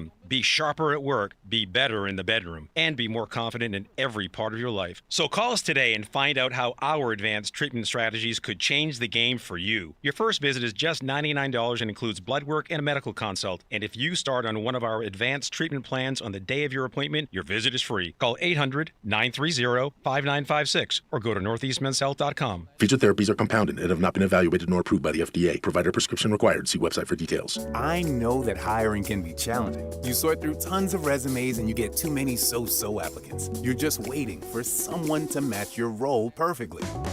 Well, now, there's a place where you can meet them fast. ZipRecruiter. Need to hire right away. Start your search for strong candidates. The right fit awaits. Build your team. Build it sooner. Meet your match on ZipRecruiter. Just head to ZipRecruiter.com/free right now to try it for free. And you're on your way to meeting your match. 4 out of 5 employers who post on ZipRecruiter get a quality candidate within the first day. So try it now. Go to ZipRecruiter.com/free. Once again, that's ZipRecruiter.com/free. Meet your match on ZipRecruiter. Try it free. And now, a WTIC news update. It's 3:30. Good afternoon. I'm John Silva, WTIC 1080 News.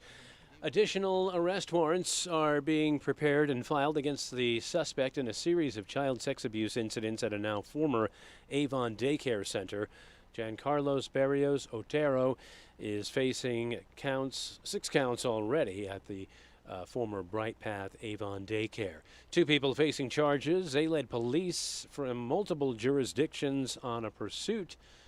George Jakubowski and Luann Bodner. They're charged in the Tuesday incident. Chase Started with them hitting a couple of Milford police cruisers, took them through Shelton, Stratford, Bridgeport, finally wound up with them crashing the vehicle on Interstate 95 in Southport. State Senate Majority Leader Bob Duff wants to go after those who would benefit from the $1.8 billion anti-weaponization fund being floated by the Justice Department. Duff wants a 100% tax on those payments, calling the fund a slush fund for criminals. Filings for unemployment benefits continued to creep upward last week, but the latest stats from the Labor Department do have some bright spots. About 215,000 claims for state jobless benefits were filed in the week leading up to May 23rd. That's 5,000 more than the previous week and slightly above analysts' expectations. On the upside, the number of initial filings and continuing claims are well below last year's level, suggesting a low number of layoffs. It's correspondent Jim Ryan at a White House press briefing. Treasury Secretary Scott Bessent says oil and gas prices will drop once an agreement has been reached to end the war with Iran. What we've seen is actually oil prices are down about 10% in May. There are almost 2,000 ships waiting to come out of the Gulf. And I think the oil market is going to be very well supplied on the other side of this, and that we could see prices come down very quickly. Well, the Red Sox have placed reliever Garrett Whitlock on the 15-day injured list with left knee inflammation. That move is retroactive to Monday. Whitlock last pitched on Sunday against the Twins.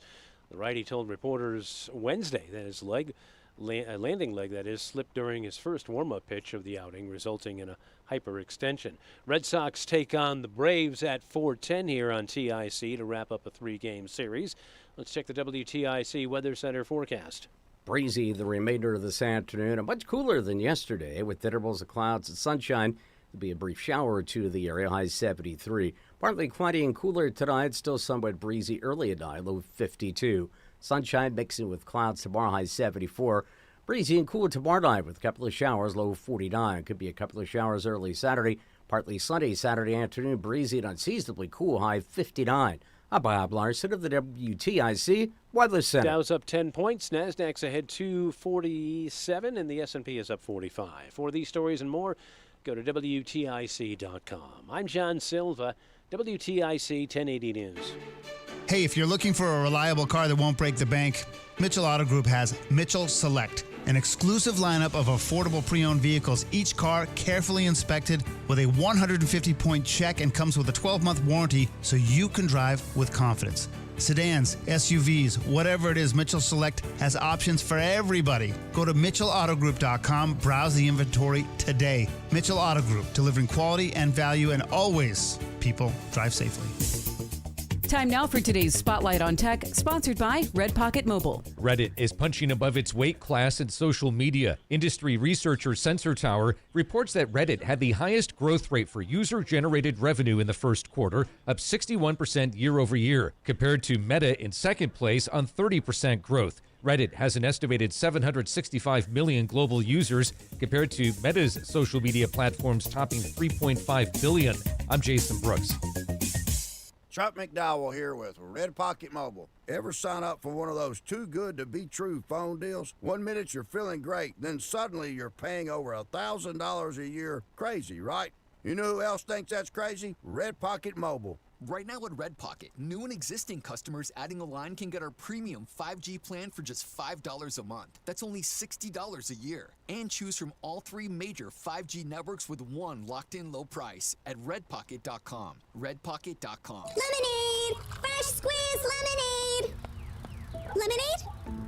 Oh, nuts. Is your business struggling to be seen? Not reaching the right customers? Yeah. Odyssey's here to help. Your one-stop shop for digital marketing. Wait, really? With targeted digital media, plus SEO, SEM, social, OTT, and more, we help your business reach the right audience and drive results. Whoa, hey, one at a time. Stop missing out on valuable customers. Visit digitallocalads.com to learn more about our local advertising solutions. That's digitallocalads.com. Okay, people, mine starts here. I'm John Morgan of Morgan & Morgan. Why should you hire America's largest injury law firm for your case? They're There's lots of reasons. Just like there's a reason millions of people called us last year in their time of need. When it comes to fighting for justice and compensation, millions of people across the country trust us to go to battle for them. We became the largest injury law firm in the world for a reason. There's only one Morgan & Morgan, forthepeople.com. Injured? Dial pound law. Nicholas Russo, 157 Church Street, New Haven, 06510.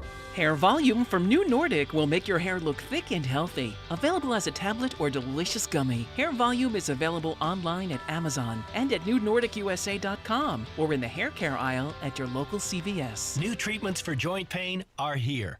By now you've heard about regenerative medicine. If you're wondering if you're a good candidate, answer these questions.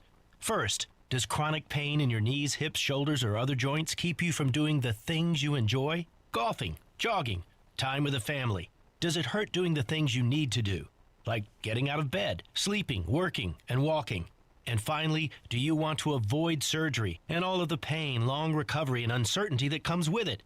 If you answered yes to any of those, you need to call QC Kinetics now. Learn about exciting advancements in regenerative treatments that can give you long-lasting pain relief with no drugs, no surgery, and no downtime. Get your free consultation today.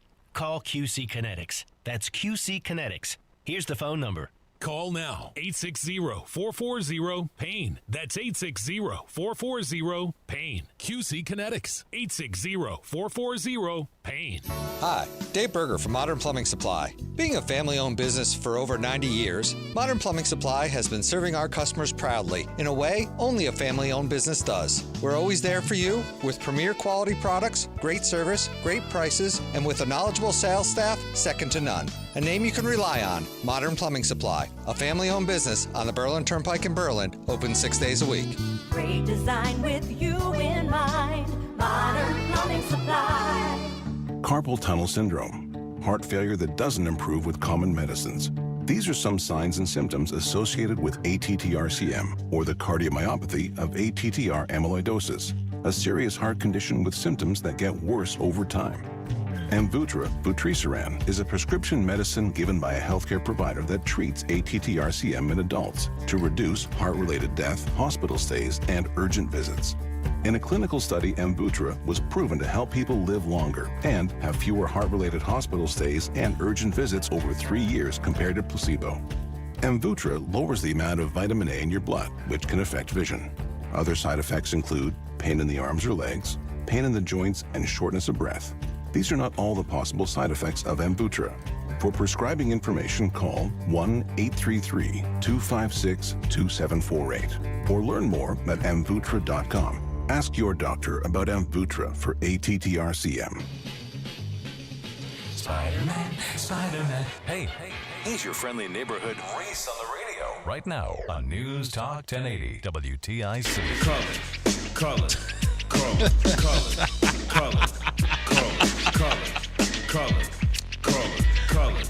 I said it. I am a nightmare walking, psychopath talking. You know the words to that, Rozan? What? You do not know the words to coloreds. Not coloreds. It's colors. There's no D at the end. That song is not called Coloreds.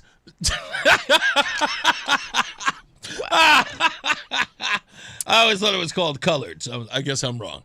Anyway, GoFundMe stopped on what? Really? Okay, give me the details to that, Adam. Yeah, I need to know the details of that. He's got an update on Joe Magnano. I'm waiting on that info. Let me get to my good friend Simsbury Joe. What's going on, boss man? Hello there. So I'm going to comment on your discussion from the first hour having to do with Bob Duff. Yes, please. But you're 100% spot on in terms of the advice you're giving these guys with regards to their on-the-street reporting and the pitfalls of what they could face. So I hope that they listen to you. So I'm going to say it flat out here, and I hope that people remember this, and I hope that they hold me to it. So Ryan Fazio is our next governor. Mm-hmm. And Ryan Fazio is not going to be our next governor because he speaks eloquently about how he's going to get Eversource under control, nor is he going to be our next governor because he's going to say something about property taxes that people say, wow, that's great. He's going to be our next governor And you're seeing the behavior from Ned Lamont and Bob Duff right now, and your news even just reported it. He's going to be the next governor because, number one, people want a change. Mm-hmm. And number two, the Democrats are going to be royally screwed when Donald Trump is done with them. Yep. So Bob Duff on the news, it was just reported where, you guys are talking about this fund is available not only to the people from January 6th, but you could tell from what the news just reported that Bob Duff has zeroed in 100% on the J6ers because he referred to people getting it as criminals. Right. Yep. I'm going to give people a couple of facts here because I've been arguing like heck on Facebook with people, and it's really pretty sad and pretty pathetic. So Tina Peters in Colorado, who is a 70-year-old Gold Star mom, has been released. She should be released within the next day or so by the Democrat governor. Yes, she's going to be released. I thought it was today. Yeah, it might be today. It is today. Now, the Democrat governor released her because he may be Democrat, but he's no dummy. That's right. And the Democrat Party in Colorado just censured him for releasing her. That's right. Because they are dummies. And the reason he released her is he knows what's coming. And he does not want to be the governor that has a 70-year-old Gold Star mom sitting in jail when it comes out that the things that she said turn out to be 100% true. He definitely knows that's happening. The crazy part is that did you hear him on CNN say that Tina did not commit any crime? Did you hear that? I did not hear that. I have heard that. Yes. But here's another one for people. Susie Wiles. Susie Wiles is Trump's chief of staff. That's right. And it was very well known that Susie Wiles has always been saying Donald Trump is wrong. 2020 was not stolen. Well, Susie Wiles about 2 weeks ago, the first time came out and said it was stolen. That's right. So what's happening here is people like Bob Duff and Ned Lamont are trying to make people angry at anyone that turns out that they were right about what happened on January 6th and what happened with the stolen election. That's right. It's a targeting effort by both of those men. Yeah, it's not going to pass. I think Lamont especially is being highly ignorant to jump on that bandwagon, but they're doing it because they're trying to appeal to the idiots out there. And I was talking with one of them the other day where she insisted until about 10 people jumped on her that multiple law enforcement agents were murdered on January 6th. Holy moly, she did not say that. Absolutely. So the thing is that there's a bunch of those people out there in Connecticut, and they're not psychologically prepared for what's going to come out, and it is absolutely 100% going to come out. Fulton County, Maricopa County, things in Michigan, Peters, Susie Wiles, Sidney Powell, who disappeared forever, she's now back. Everyone is empowered because they know what's coming. Can I throw another one at you? Sure, yeah. You missed one. There's this one. A lot of reaction to the story that we broke in the last 24 hours. President Trump himself reacted to it, socialized the story. But we now have a second piece of evidence that the Justice Department under Joe Biden knew that its raid on Mar-a-Lago was bad. A couple months ago, we told you that the FBI had memos saying that they did not believe they had probable cause to raid Mar-a-Lago, but they did it anyways. They went into the president's home looking for allegedly classified documents. Well, a couple days after that raid, one of Merrick Garland's top advisors, someone he personally brought in to make sure that they stayed ethical in their investigations of President Trump, wrote an email saying, I don't believe we had the right to go raid Mar-a-Lago. In fact, I've been worrying about it ever since I found out about it. Why? As she noted, and as we reported at the time back in 2022, she believed President Trump may have declassified the documents before he left office and therefore had every right to possess those documents at Mar-a-Lago. That is a smoking gun. Those two documents together could potentially create an overt act in a conspiracy case alleging that President Trump's civil liberties were violated. So there's that too. Yeah, the only problem with that is I think your average Democrat would justify that because of their hatred for Trump. Of course, I don't care whether or not they justify it. Yeah, but what they don't understand, and they're going to be forced to understand, is that it wasn't just the things that you and I are talking about now, but there are other things that are massive that are going to come out. And if you're Ned Lamont, I don't believe that you have any chance of beating Fazio when these things come out. Because even though your name may not be on it, you're the one who's been standing up there saying the election wasn't stolen, it was a lie. The COVID shots are safe and effective. And it's going to go down the list, and enough independents and some Democrats are going to say, you know something, dude, you got to go. You knew that this stuff was a lie, and you continued to peddle it. We need a change. Ryan Fazio, I'm going to vote for him. Hopefully he does a good job because he can't do any worse than what you've done. I'm 100% right. Thank you, big guy. Always a pleasure. It's coming, though. It's coming, folks. You got it. You got it. And I think he's 100. Listen, I know, Jonathan DeBarros was on the program today. By the way, if you want to get that, watch that interview in its entirety, I've posted it on my Facebook page. You can watch it there, the regular Reese Hopkins page. Just go to ReeseOnTheRadio.com. You can find it. I'll post it on the Reese on the Radio page as well later on today. But if you want to, just go to my regular page so you can view it. And, he made a very, very good point about unaffiliated voters here in Connecticut, is that we need to create a place where unaffiliated voters can come home to the Republican Party, because many of them have said that the reason why they decided to be unaffiliated isn't saying that we're malleable and we can vote Democrat. It's that they believe that the structure of the Republican Party isn't the party that represents them anymore. They just don't want to be affiliated with it, hence the term. But Jonathan DeBarros, he really resonates with those unaffiliated voters. And I know that there are people in the Republican Party who are frustrated by unaffiliated voters because they are the harshest critics of conservative values. Well, I call them Democrat light. That's what you did. But right. No, but I agree with you. I believe there are some independents who called themselves independent back in the day who just didn't want to be unified with the Democrat Party because it was a bad look. Right. Just was. It's becoming worse and worse. I think that's the problem that they're having with the Republican Party. Like, how long did it take me to say, I asked you, does this mean I have to call myself the R word? And you're like, what? And I was like, Republican. And you laughed because it was hard for me to make that transition, having been such a brainwashed liberal, and recognizing that I really wasn't, like, those values didn't align with me, and then realizing that the Republican Party was more aligning with what was normal and sort of homeostasis. And it was hard for me to even call myself the R word for a while. But unaffiliated in large degree here in Connecticut. If you talk to them, I think they're just afraid to be called Republican. No.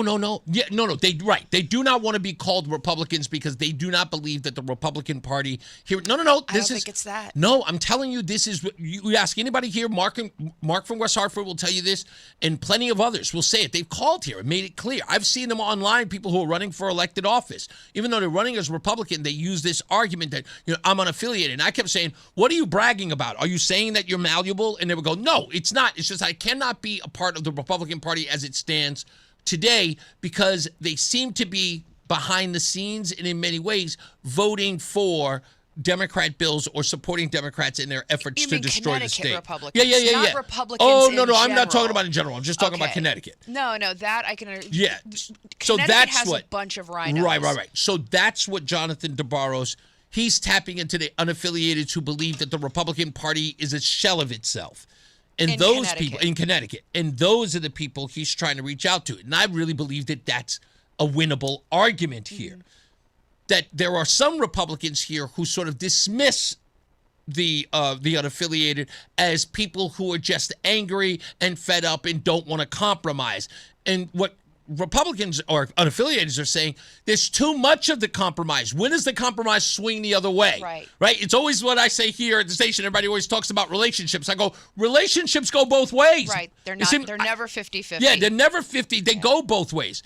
And so that's what Republicans are arguing about here. And I think that there's a strong argument to be made today for those unaffiliated voters who are going to come home if they see strong, steady, and secure Republicans. I think the Republican voters who are saying there's too much compromise and they're choosing to be unaffiliated is because we're not being represented, right? Like I love Connecticut for a lot of things. I hate Connecticut's policies. I hate Connecticut's political tone right now because there's almost nothing in Connecticut that resonates with me. There's nothing here that says this is, and politically I'm talking, there's nothing here that says I can be safe here. Right. I can't carry my gun. I'm sure it requires a lot of stuff, but because I'm still legally a Texas resident, I can't carry a gun here. God forbid somebody tries to attack me and I protect myself and the other person dies, I'm going to jail, right? I'm going to prison. We've seen that. we got to take a break. Sorry, No, it's okay. We'll take a break. We'll come back. We'll wrap this up because I think you're making a good point, Rozan, when we return. And as we get ready to go online as the Red Sox get ready to play, stand by. We'll return. It's Reese on the radio. If you're in the Hartford area and caring for a loved one with Medicaid, get paid starting today. Freedom Care has already helped over 162,000 families get the care they deserve, with 97% satisfaction and more than 8,000 five-star reviews. If you have Medicaid and are 65 or older, you need to hear this. You may qualify to choose a caregiver you already trust, a family member or friend, and they can start getting paid tax-free. No agencies, no strangers, just someone you know helping with meals, medication, bathing, mobility, and more. This service isn't for later, it's for right now. It's 100% free to you through Medicaid, and caregivers get paid right away after their shift. Find out if you qualify today. Call 860-777-1597. That's 860-777-1597. Don't wait. Call 860-777-1597 now. Again, 860-777-1597. Freedom Care. Get paid to care. Starting now. Freedom Care, we're here for you. With Fidelity Wealth Management, a dedicated advisor gets to know you and your goals to build a comprehensive plan to help grow and protect your wealth. Backed by a team of specialists, they'll analyze all your accounts, even the ones they don't manage, to keep an eye on taxes and provide proactive portfolio insights that can help you unlock your wealth's full potential. Learn more at fidelity.com/wealth. Investment minimums apply. Fidelity Brokerage Services, LLC. Member NYSE SIPC. And Doug. There's nowhere I wouldn't go to help someone customize and save on car insurance with Liberty Mutual, even if it means sitting front row at a comedy show. Hey everyone, check out this guy and his bird. What is this, your first date? Oh, no. We help people customize and save on car insurance with Liberty Mutual together. We're married. Me to a human, him to a bird. Yeah, the bird looks out of your league anyways. Get a quote at libertymutual.com or with your local agent. Liberty, liberty, liberty, liberty. Chuck McDowell here with Red Pocket Mobile. How long have you been stuck with the same phone plan? 2 years? 5? 10? Are you tired of surprise fees and confusing bills that never match what you thought you were paying? Cut the nonsense. Right now at redpocket.com, new and existing customers adding a line can get our premium 5G plan for just $5 a month. That's only $60 a year. And here's the kicker. Red Pocket Mobile gives you access to all 3 5G networks. You pick the one that works best where you live or work, or switch anytime for better coverage. And with Red Pocket, you keep your phone and your number. Why in the world would you not switch? Red Pocket Mobile, your new ultimate cell carrier. Celebrate Memorial Day with big savings from Red Pocket Mobile. Right now, new and existing customers can get our premium 5G plan for just $5 a month. Just $60 a year and choose from all 3 major 5G networks with one locked-in low price at redpocket.com. That's redpocket.com. redpocket.com. It's Reese on the radio on News Talk 1080 WTIC. Anyway, a couple of minutes before we get to the top of the hour. By the way, next hour, as soon as we come up, we were going to be on WTIC.com. We are going to be on WTIC.com, and you can also catch us on the Odyssey app. If you want to watch the show, go to ReeseOnTheRadio.com so you can watch us live. You were saying before we get out of here about, the things that you love and you hate about Connecticut. You love it mostly because of its people and because of the places you have to go, and it's beautiful here. We're always looking at the mountains, at the trees, and the skyline. It always looks fantastic here. People are so nice. Like, every time I tell people from Connecticut, you guys are so nice. Like, really? I feel like people here are so nice. People are just willing to engage us in conversation, talk to us randomly, tell us about things going on, places to go explore. So people here are phenomenal. It's the policies, the politics that completely misalign with my life and what I I feel really is- believe that the politicians that are here, especially those in the Democrat Party, do not see the beauty of this place, and the only thing they wish to do is destroy it because they Well, hate it. they live in mansions. And, No. They don't. No. This is a true thing, and we're going to get into this in the next hour. When I said that white women need to sit down and shut up, Girl. there's a reason why. Because they, again, Oh, if you want to know a liberal man's opinion, ask his wife. wow, Yeah. that's interesting. Imagine looking at something so beautiful and hating it because it's yours. Can you imagine a life like that? Imagine looking at, like, you lived in a beautiful mansion, but every time you looked at it, you looked down at yourself. You felt guilty about it. Oh, okay. So imagine that, and a politician's perspective, that he's never in the hood, but he knows that the hood exists, and he sees all the opulence. I think He it's like sees all the survivor's people- guilt type of. 100%. And all he can do is see everything from the optics of those who don't have. I told you, I remember when I told the boy when he was here last week, about a week ago, I said to him, there's a great line that I saw online. He says, I looked in your cup to see if you had enough, and you looked at mine to see if I had more. That's how Democrat politics works here in Connecticut. You're always checking to see if you have more. And if you have more, let's tax it. Let's take it. Right. And I keep thinking about what Betsy McCoy said. If you want people to stop doing something, you tax it. That's right. So you're taxing people's homes, you're taxing people's jobs, you're taxing people's groceries. So what are you telling them? Yeah. Remember what I said about Barack Obama? I thought it was the most, during the I think when he wanted to raise taxes to 39.6%. So if you and I made $250,000 combined, that we had to give the state Almost 40%. $90,000 a year. That's what we owe them at 39 points. It's more than a third of what we make. That's what we would have to give to them. And I would ask people all the time, is like, who thinks that is reasonable? Right. You're going to force people to stop working. That's why people If are you on and I welfare. we're getting at the point where we're going to make $250,000 a year, we would We'd get tell our divorced. bosses, we would tell our bosses, stop us at $249. No, I would get divorced. We'd have two separate accounts, continue living together. Exactly. And, yeah. In order to save ourselves. Just, to not be. Because that's the whole point, right? Nobody would go for the corner office. Nobody would excel in anything. Let's get our first check of weather and traffic. Let's see if anybody's on those roads excelling in a reasonable way. Mark Christopher's in the BPS Lawyers Traffic Center. How we doing, buddy? All right, Reese, thank you very much. Good afternoon. This traffic report being brought to you by Columbia Implant Center in Manchester. We have an accident westbound 84 up by exit 58, Robert Street, Silver Lane. It was in the left center lane. They've just moved it over to the right shoulder. So right now you're going to see delays approaching the 384 on-ramp up to exit 58. After that, slowing again, approaching the Bulkley Bridge out to 47 Sigourney. 84 eastbound slowing a half mile before 46th Avenue into the tunnel. 91 southbound delays 33 down to 32 A and B. If you are traveling to westbound, slowing 1D up to the 84 West merge. 9 north and southbound is tight approaching the Aragoni Bridge.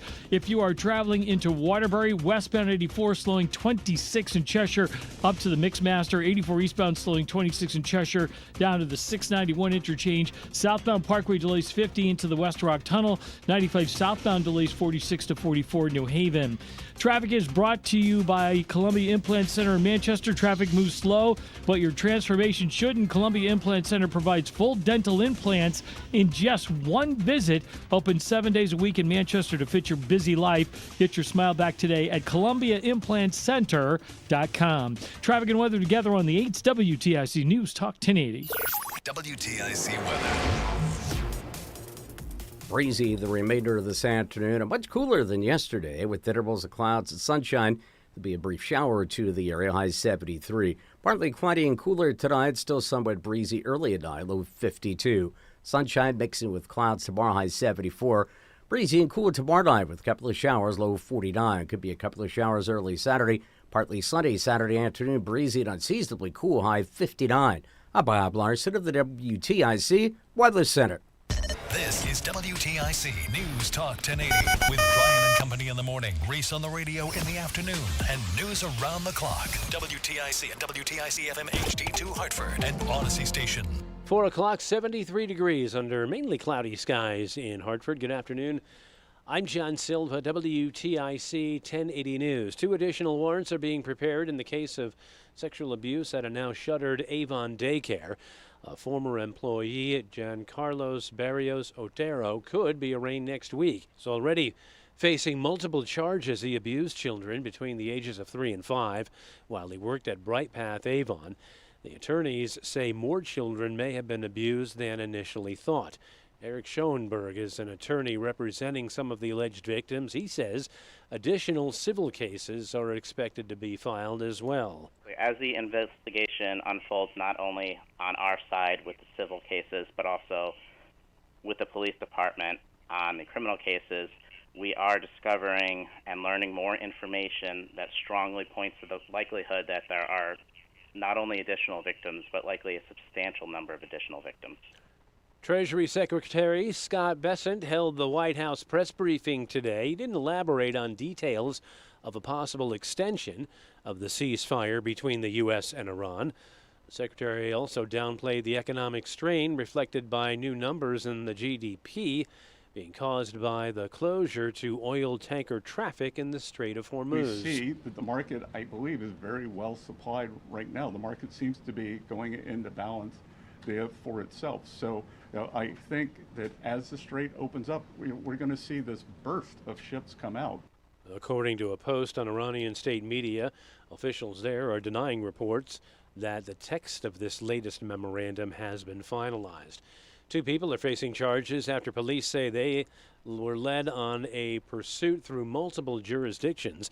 This all went down on Tuesday afternoon. Police in Shelton spotted a vehicle containing 32-year-old George Jakubowski and 32-year-old Luann Bodner.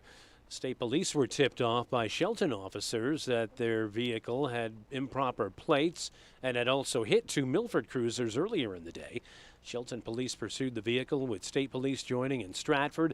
Troopers say the suspects fled through Stratford and Bridgeport, running red lights, causing collisions along the way. Their Nissan finally became disabled on Interstate 95 South in Southport. Jakubowski tried to make a run for it. He was later captured, faces reckless driving and drug charges. Bodner is charged with possession of a controlled substance. A massive worldwide corporation behind popular products like Dove and Vaseline is branching out to New Haven. Unilever will build a $270 million global innovation center next to Yale's medical campus. The company's chief research and development officer, Richard Slater, says Unilever will be creating new products and bringing others up to date. Our new global innovation center here in New Haven will bring these capabilities together in a more connected and powerful way than ever before. And with AI, robotics and automation built in from the very start in our lab, our ambition is to have the world's most advanced consumer innovation center. The state's chipping in with a $10 million loan. Board of Regents for Higher Education held a meeting today. The gathering coming on the heels of former Chair Marty Guay resigning over allegations of threatening to retaliate against an employee who filed a sexual harassment complaint. The former interim chancellor, John Maduco, who had replaced Terrence Chang, left his position over allegations of sexual harassment. The new interim board chair, Ari Santiago, vows to restore trust, he says. There will be an initial report by June 30, and the final findings will be made public upon completion. This is a commitment the board has made in writing, and one I will hold us to. Weekly filings for unemployment benefits continued to creep upward last week, but the latest stats from the Labor Department did include a few bright spots. Here's ABC's Jim Ryan. About 215,000 claims for state jobless benefits were filed in the week leading up to May 23rd. That's 5,000 more than the previous week and slightly above analysts' expectations. On the upside, the number of initial filings and continuing claims are well below last year's level, suggesting a low number of layoffs. Wall Street, the Dow up 24 points, Nasdaq's up 242, and the S&P is up 43. Baseball coming up. The Red Sox and Atlanta will finish their 3-game series at Fenway. 4:10 the first pitch. You can hear regular programming on WTIC.com or the Odyssey app. For these stories and more, go to WTIC.com.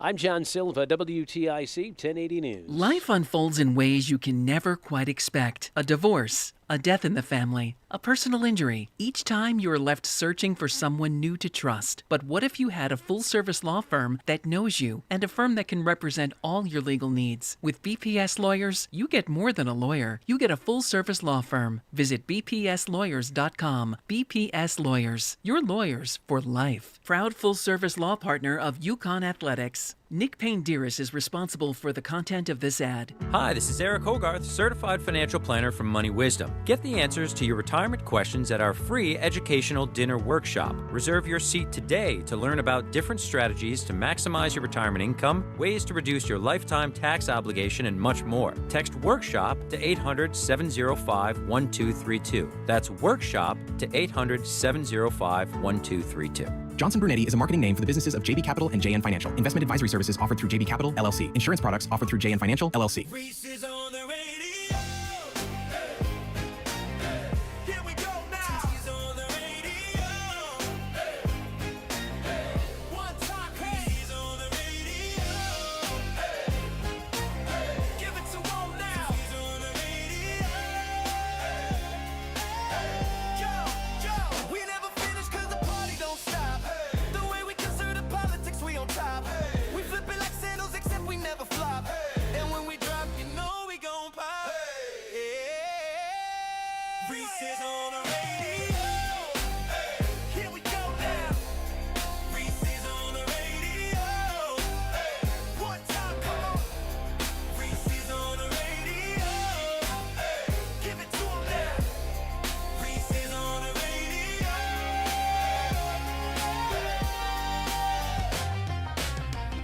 Reese on the radio is back.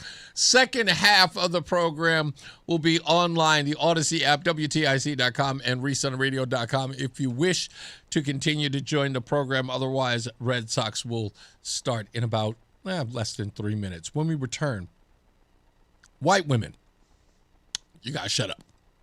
And sit down. Yes, that too. I just need you to shut up. And you will understand. Like I said, if you don't apply, let it fly. I know it sounds offensive right now, but when we play the audio, you'll get what I'm talking about. And I think white women are already saying it, but they're still talking, which doesn't make any sense. But we'll try to make sense about when we return. Also, did Chris Murphy's marriage end because of Donald Trump? He's drinking. Oh. What? No, we don't know if he's drinking. I do what? I don't know that. We'll get to the bottom of it. Mark Christopher, he could get to the bottom of traffic. We need to get out of here fast. Mark Christopher, he's in the BPS Lawyers Traffic Center. Hey, Mark. Hi, Reese. Thank you very much. This traffic report being brought to you by Whittlesey. Westbound 84 coming into East Hartford. We have an accident taking out the right lane at exit 58. Delays are back to the 384 on-ramp. Again, slowing, approaching the Bulkley Bridge out to 45 Flatbush. 84 eastbound's tight. About a half mile before 46th Avenue into the tunnel. 91 southbound delays Hartford 33 to 32. 9 north and southbound slowing at the Aragoni Bridge. 84 eastbound Waterbury tight by 18. Again, 26 down to the 691 interchange. Westbound 84 Waterbury slowing 25A up to the Mixmaster. Whittlesey wants your business to succeed. Whittlesey is more than an accounting firm. They're advocates for your business, delivering a robust set of solutions, including audit, tax, technology, cybersecurity, and advisory services. Learn more at WAdvising.com. Traffic and weather together on the 8's WTIC News Talk 1080. WTIC weather.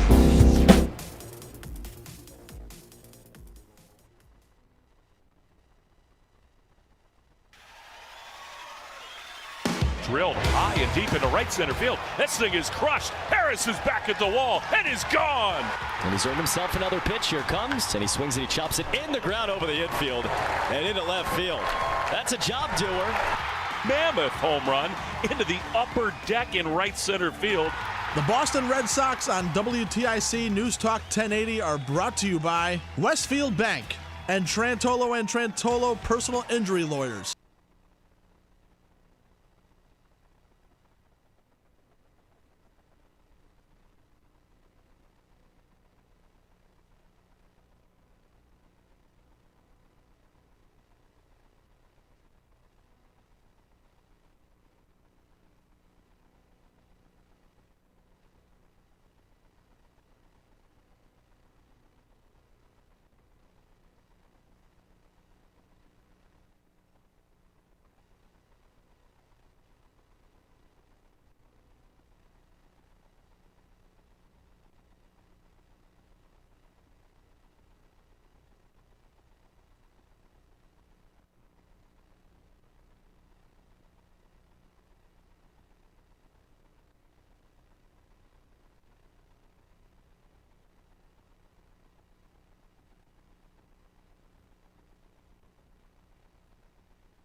When we go online, there's never any sound. So if you guys can hear my voice, that's why there's no sound.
One minute, folks.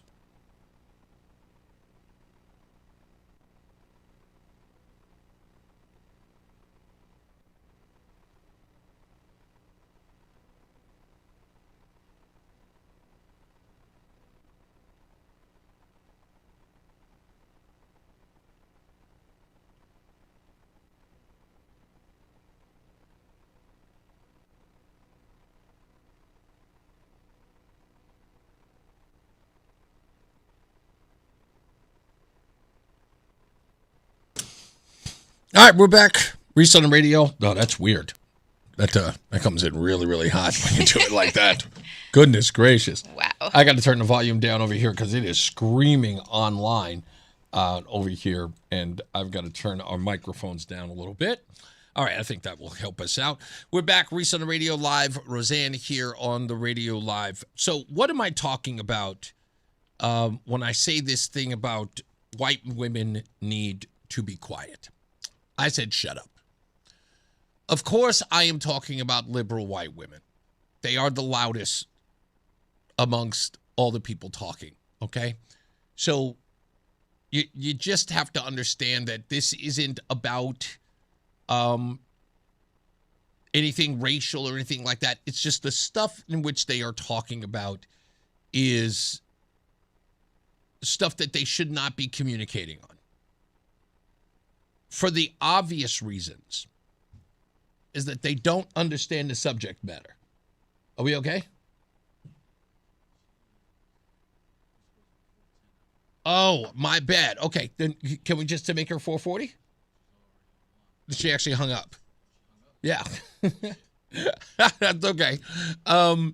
Yeah, I saw the number there. I was like, wow, she's calling in early. Anyway, so what my point was, why do they need to be quiet? It's because of things like this. I'm going to be honest. I don't feel good about being white every day for a lot of reasons. Because it's a point of privilege that I get to move through the world in a way that so many of my other colleagues and friends and family members of the community don't get the privilege to do. And I'm just a female, but just a woman, just a white woman. If I was a white man, I would be functioning from a point of an even greater privilege. I think we're missing an opportunity when kids have a moment to reflect about how the color of their skin does and does not allow them to move through the world. Running to them and trying to stifle that and trying to say you shouldn't feel bad, so we don't want to ever expose you to something that is going to make you have to pause and have maybe some internal feelings. It's a missed opportunity for some really good dialogue. Okay. What? Yeah, I know you didn't understand it either. I know what she wants to say, but she's afraid to say it. Listen, little black baby, you gonna be all right. You gonna be all right. The reason why she's having a difficult time here, and it's real simple, okay, is because she cannot talk to black people or minorities. Well, because all of the correct words that she wants to use have been deemed politically incorrect. Correct. Therefore, she has to find new words to say the old words in a non-offensive manner. Correct. Just say what you mean, lady. She can't. It's, again, But what is she trying to say? it's trying to defuse a bomb. Here's what she's trying to say. Listen, I'm white. I'm powerful. I'm privileged. Right, that part I got. Hold on. Okay. All right. You are beneath me. And what's what she's saying? Right. You are beneath me. And you have to navigate in this world without having the privilege and the abilities that I do. You are not free like I am free. I am better than you. Did you just have a gone with the wind moment? Yeah. But she wishes to see those children off in the distance, the coloreds. And she is running towards them. And she is saying, listen, little black boy and little black girl, I know you have it hard. I've made it that way. But I'm here to tell you, we will not stop you from moving about the world. We are going to help you. Just stay on your side of the track. That's right. Stay on your side of the street, boy. Stay in the field. We're going to help you navigate through this world. Don't feel bad. It's okay. It's not your fault. I have all of the privilege. I have all of the station. You have none. Take my hand. I'll make sure that all of the other bad people will not offend you. I will use my whiteness as your shield. I am so sick of being told I'm oppressed. Aren't you tired of being told how oppressed you are? Like, how many white women had to help you get here today? You mean all the ones that I dated? No. How many white women carried you to this position? No. How many white women gave you all the information you have today? No, none. But aren't you afraid of navigating this world? All the white folks out there just privileging around you, doesn't that? Holding all of the opportunity to themselves, hoarding. No, I like my mind. They're privileging around you. Privileging. Right. I like that. We live by a bunch of white folks. Mhm. Are they privileging us? Mhm. Like, are they? They're allowing intentionally- us to move free by being kind to us. Right. In an otherwise cruel world. Let me offer you some kindness in a world that is there to beat you down. Yes, massa. Yeah. That's it. Now, the reason why I say that these white women need to sit down and shut up, because technically that is what they're telling us. They're telling us that they are white and they are privileged. I am so white and privileged Yes. that I need to stop talking about my white privilege and let you do your own work. But wait, you can't do it, so I'll do it for you. And you can't protest, so don't tell me what to protest for. But I'm gonna protest for you. And you can't vote because you're black and you don't know what a computer is. So I'm gonna go tell the other white people that you're a good brown person. Okay. But I know it's my privilege to do these things, and it's embarrassing, but I'm gonna do it, okay? And the part that's always impressive, I need a latte. and the impressive part about it is that when I get around that liberal, as you I described want to them, punch her in the mouth. no. Do you know what she says about me? I'm arrogant. I'm full of myself. And Is it your lack of privilege that you're full of? No. Remember, I'm arrogant, full of myself, right? And too Uppity? arrogant, uppity, maybe even another. But the bottom line is that there's almost a surprise. Now, I've had to tell white women like this. I've had to look them straight in the face and say, ma'am, I don't know what you're talking about. I'm better than you. And I've had a white woman look at me and say, I'm sorry? I'm like, yeah, you're running around talking about how privileged you are and how better off your life is. But I'm a better person than you in any and all ways. And they go, that's awfully arrogant. I'm like, yes, I know, but you're under the impression that because of my skin, I'm beneath you. That's not what I'm saying. Then really, what are you saying? Then what are you saying? I'm telling you that what you're saying about us as a particular group of people, that Because you're all the same. Yeah, we're all the same. That we do not need you to save us. Definitely not me, because I'm better than you. The opportunities that are here for me are better than the opportunities for you that you have. In fact, when you walk around thinking that you're privileged, I know that I am more privileged than you. I know that my skin color gets me in the doors you'll never be able to get in. That's why I'm better than you. I wasn't saying that. I didn't say that you were. I'm telling you, I'm better than you. Do you not hear me? I'm better than you. I have more privilege than you. I'm stronger than you. I'm smarter than you. And guess what? I'm not a woman. I'm a man. This makes me better. Do you hear what I'm saying to you? And when they give, then they just go, you're just so rude. I said, now you get it, stupid. Now you get it. You have decided that in some way, a nobody, make sure you hear what I said, a nobody, because that's what all of these white women are. Nobodies who are so desperate to be somebody that they have anointed themselves as the privileged and the savior so that they can get a double dose of hero. Can I hit you with some little Connecticut statistics? Please. All right. Who remembers the Civil Rights Act of 1964? I do. Do you? You remember that? And people make this huge argument that, all the blacks are coming to the North because it was freer up here and they could just be. I just want to point out that in 1964, only 20% of Connecticut's residents supported integration. That means 80% of Connecticut's population did not want black folks moving in and going to school and marrying their daughters, and white folks in Connecticut were having none of it. 80%. You just described the mission statement of the current Democrat Party in this state. That's the reason why they're bending over backwards to give up so many free goodies. We didn't want y'all up here. Now we're trying to atone. The citation for that comes from ConnecticutHistory.org. Mm-hmm. Okay, so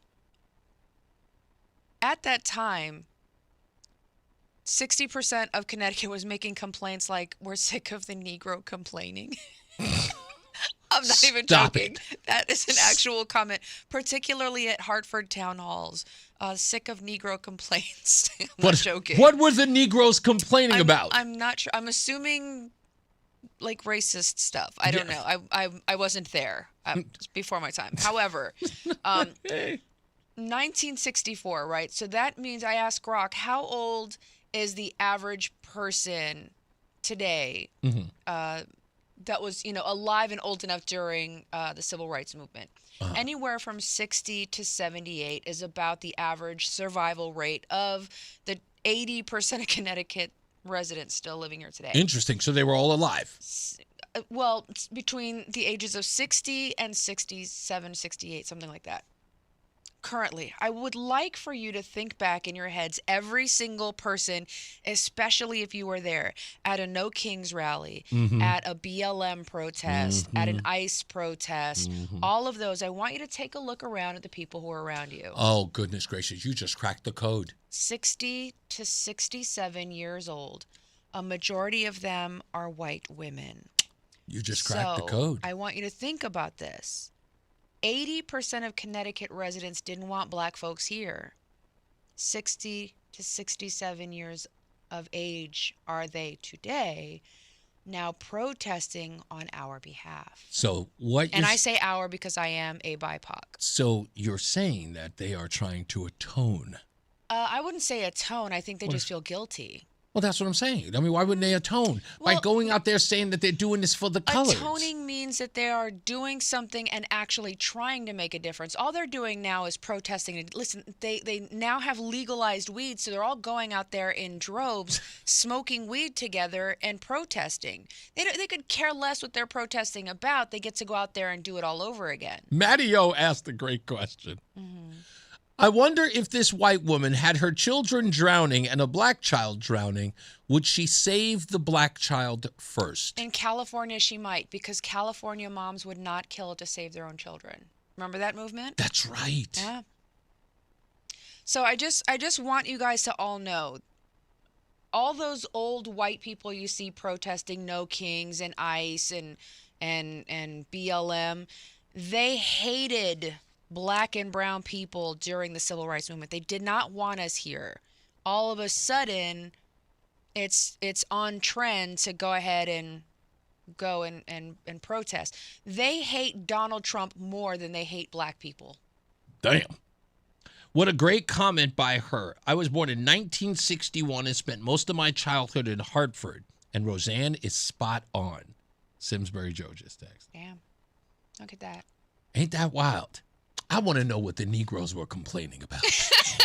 Well, it can't have been that many up here in Connecticut at that time. Yeah, that's right. It had to be. You know what? Let's check the population in 1964. Stand by. Let's find that out. We still do weather and traffic, right? We still do that. We'll do weather and traffic coming up. Yeah, we still do the same old thing. I still got to watch the clock when we're.com. Also, when we return, Mickey Ulizio, the director of client services at Forever in My Heart, will join us again as we continue our campaign to get Tucker a canine with a very deserving Connecticut vet in our Canine for Connecticut Vets program. Go to WTIC.com/vets. WTIC.com/vets. Let's get to Mark Christopher. He's in the BPS Lawyers Traffic Center.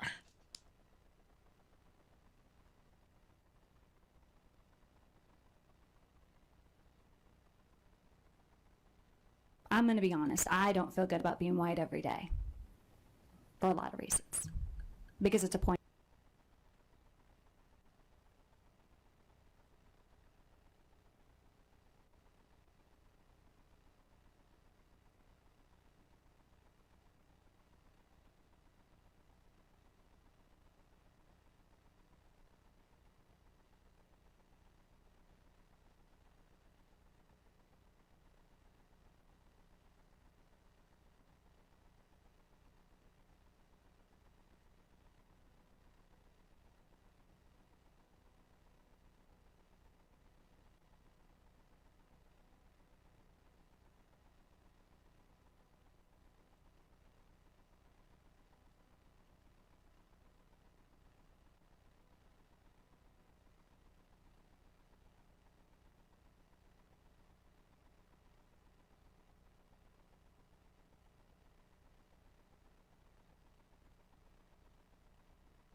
We're not giving up any juice here. You can forget about all of that. Rozan has a very, very filthy mouth. She says things. You don't want to hear what she says behind the scenes. It's terrible. She says horrible things, and trust me, most of them are racist. Oh, my God. Don't say that out loud. I don't want people thinking I'm racist. I'm teasing.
You will not hear any filth from Rozan.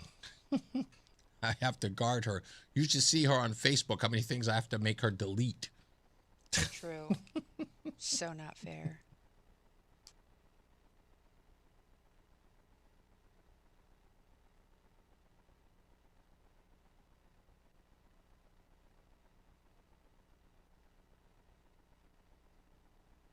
By the way, let us know online what you think about us switching sides. Me on the right, Rozan on the left. And if I need lighting, because I apparently look better in person, and I'm thinking it has to do with the lack of I lighting. will get you another light. Somebody's hogging all the lighting, just saying.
All right, we're back. It's Reese on the radio, Rozan on the radio. We will talk to Mickey Ulizio in a short minute. She is the Director of Client Services at Forever in My Heart. We have the campaign, of course, of Canines for Connecticut Vets. We'll talk to her. We had her on not too long ago, but we will have her back again to talk about it. I guess I could. Might as well do it now. Let's do the stupidest things.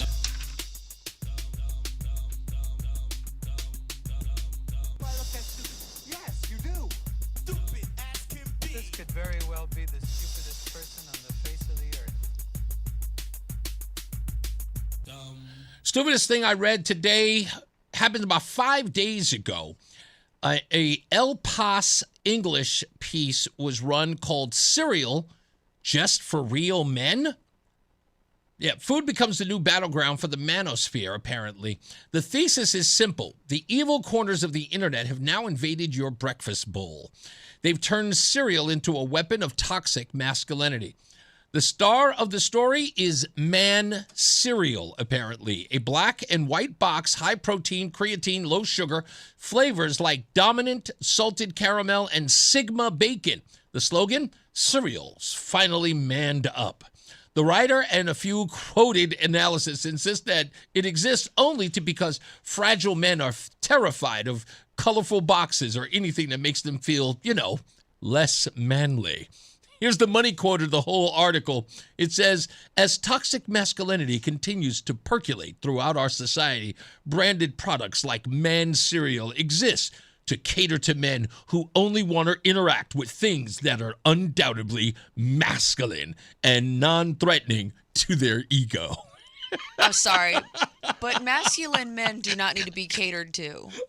That's what I'm just saying, I'm married to a masculine man, and I know these are the things that make you happy. Yes. Anything that nourishes your body. That's right. Not spicy, but you don't care what it looks like or tastes like, as Yeah. long as it feeds your body. Put it on a plate. Shut up. Something that hydrates you. Yes. And personal contact with your spouse. Damn right. That's all you need. That's it. And Yeah. would you like me to cater to you? Exactly. Do you want me to make you a box that's manly and smells like bacon. Do you want me to spray like bacon perfume on my? Will that make you feel more manly? Absolutely. Speaking of personal contact, let's make sure there's none out in the roads. Mark Christopher's back. He's in the BPS Lawyers Traffic Center.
Okay, we back?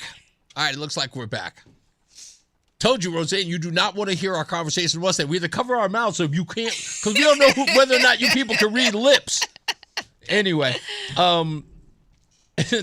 Matteo says, I think Rozan is onto something with the bacon perfume. I think you're right about that, Matteo, without a doubt. Let's get to our guest. Mickey Ulizio is on the phone, and I know I'm going to butcher your name, and I just spoke to you a week or two ago. But thank you for coming back, Mickey. How are you? Good, thank you. How are you? I'm fine. Let me bring your volume down a little bit because when we're kind of online, the volumes are a little high. So Mickey is the Director of Client Services at Forever in My Heart Foundation. And our charity is the Canine for Connecticut Vets. And we are trying to get Tucker, who is the service dog this year, with a deserving Connecticut vet. And Mickey is in charge of sort of who the client is in this case. Is that correct? Do I have that right? You have it right. All That's right. correct. That's what I thought. Okay. And by the way, I apologize. You called in when we were on a very, very explosive segment, so I hope we didn't throw you off the guard with what we were talking about. Not at all. I was listening to the game. Okay. Oh, you got the game. Okay. Anyway, so we had you on last week, and I always say when someone is going to bring someone on again after a short period of time, somebody would say, well, what are you going to talk about this time? I go, never, ever try to challenge me. Believe it or not, Mickey, I've got more questions. I do. Good. And the reason why is because, first of all, I'm fascinated by anything that people are doing that I don't do. I'm a very curious person. And your job is interesting because of who you help. Not the fact that you help, who you help. My wife is a disabled veteran, and she wants a service dog badly. So in a weird way, I'm going to treat this interview like a job interview, if you will. Mickey, can you bear with me on that one? I'm your girl. Okay, Go ahead. Good. So I've heard all of the amazing stories about the service dog and the clients that you serve. What I didn't really get to talk to you about was I know the clients can range from so many different things. Because they're military vets and the PTSD can go across the spectrum. My question to you is, how do you navigate through that? Do you have a military background? Are there staff members who kind of understand this? How does that process go as clients come to you who are in need of a service dog? How does that process go? Well, fortunately, my experience, I was brought up my father was missing in action in World War II, so I grew up with a father being present, but I grew up in a house with all military people. Mm-hmm. And then I spent almost 30 years working in the VA healthcare system as a nurse. Mm-hmm. So I've been dealing with patients. I started with some patients who were in World War II, went through patients in Korea, Vietnam, and now Operation Freedom. So I've been dealing with a variety of patients with PTSD, with depression, with anxiety. So I'm fortunate that I have had a lot of experience with them. So when they call or when they submit their application, and I make the initial call to them and say, basically the question is, sir or ma'am, tell me, what do you think a dog can do for you? Why do you need a dog? And usually they'll say, well, I want a dog for companion. So we have to hone a little bit more. What is it in your daily living that's very difficult for you? Yeah. That you think a dog could help with you? And that's where we get to the nitty-gritty. And they'll say, I have very bad flashbacks or nightmares at night. I flail at night. I'm wild at night. I don't get a good night's sleep. Or I go out, I can go shopping for a short period of time until the noise level gets high, or somebody bumps me, or somebody's behind me, and it makes me uncomfortable, and then I have to leave. And sometimes they don't know what it is. Sometimes they can be out at a outdoor function, a concert, having a lovely time, and for whatever reason, and we don't know, and they can't identify, nor can the psychiatrist, they have to leave.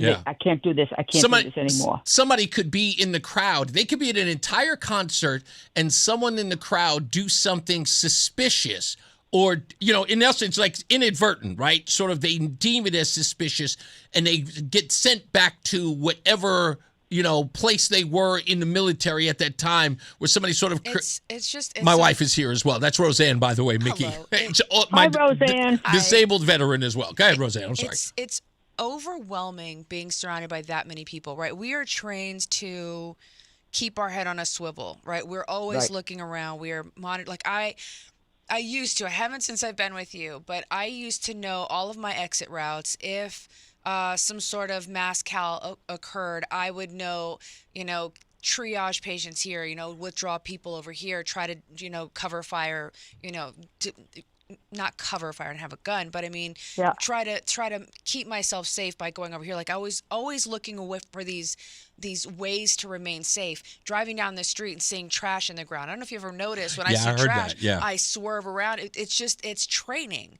And when you go out into a concert or some large venue where there's a lot of people, there are things that our brains are constantly doing. Even after we've left the military for a very long time, we are trained that this is normal, and we never stop. We never let it go. Down. It's not that we don't let it go. It's stop breathing. Yeah, I hear you. Right. No, You know I what I apologize. mean? I phrased that poorly, but I know what you mean. It is now it's not a constant. It's ingrained. It's just like a breathing. muscle memory. So going out into a public space and being surrounded by all those people, it's not just one thing. It's the crowd, it's the size, it's the sounds, it's the smell. There's too much going on. All of my senses are overstimulated. I don't know where my exits are. I don't know where I'm going to recover if there's trauma. I don't know anything. I'm completely out of the loop. Back to you, Mickey. and thank God that you had those when you were in the military. That's what kept you alive to some degree, is that you were constantly on the alert. But when you come home, it's like anything else. You can't just turn it off. Yeah, Mickey, when you I'm sorry. Go ahead. What was the next thing you were saying? It's like a mother. A mother has a child, and she hears that she gets used to the child crying, and she sort of knows that child's cry. She goes someplace else, and she hears another child. She hears a cry, and she's immediately on alert. Is that my child? Is that what's happening to that child? I better go see. Do I have to go intervene? Yeah. And it's the same thing. And it's. I think if you think of that, it's wearing, it's tiring for these veterans to always be at a state of hyper alert. Your brain is tired, your muscles are tired, your body's tired, and you just think, is this going to be it? Is this how I'm going to live the rest of my life? Wow. I can't do this. But you have a dog, and that's what they'll tell you. We have a dog that's always by my side. The dog will be alert. The dog will. If the dog senses, which they do after they bond with the person, that you're tensing up or you're looking around, they're trained. They'll push up against you. They'll play what's called peekaboo. They'll come in between your legs and put pressure on your inner thighs, calm you down, calm your muscles down, calm your endorphins down. Yeah. And we owe it to our veterans to give them something. And what we do, unfortunately, is we say, well, if you're that anxious, take this pill. Try this pill. Yeah. I'll take this pill. We'll give you therapy 3 times a week, all of which may be good, but no one wants to stay on heavy-duty pills all the time that make you groggy. Rozan is over here, I guess, emotional with the way that you're describing it. But no, I totally get it. So when you get a client, Mickey, and by the way, for those of you just joining us, we're on with Mickey Ulizio of Forever in My Heart. She is I want to get your thing right. She is the director of client services. She deals with the vets before they're paired up with a service dog. But there's never a situation where you have to tell a vet that we don't think that we're going to be able to match you with a service dog. That's not the business you're in. You just have to, no matter how complicated the issue is with the veteran or the PTSD or the issue, you've got to find a way to train that animal to deal with that specific need. Is that correct? Correct. Our trainers, we have meetings every week. We talk with our trainers. The trainers will call several times a week and say, so-and-so, is having this problem. Or I'll call them and say, he's in training, but let me tell you what's happening. He sort of deteriorated. You need to hone in on this particular thing. And so we work together. Our problem is that a number of veterans, despite the fact that they get, if they're P&T'd or they're 100% service connected, however service connection they have, the VA doesn't pay for service dog. They'll pay for pills, they'll pay for therapy, but they don't. It says in their service manual that they do pay for service dog, but that's incorrect. They don't. So we do run into a problem because therapists in the hospital and doctors in the hospital will say, well, yeah, it says right here in our book that they pay for it, but in reality that doesn't happen. They don't pay for it.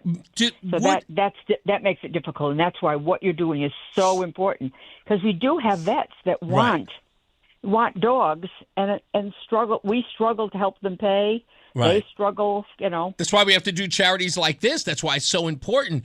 But I have to ask this, Mickey, has your organization, and this isn't a critique, but just a question, has your organization or others lobbied the administration, this one or prior, to see if we can get them to sort of honor what they put in their service manual, to see if they can help? Because, as much as I know people were willing to be charitable, if the federal government can make this, we talk about how much we can service our vets who do need these services.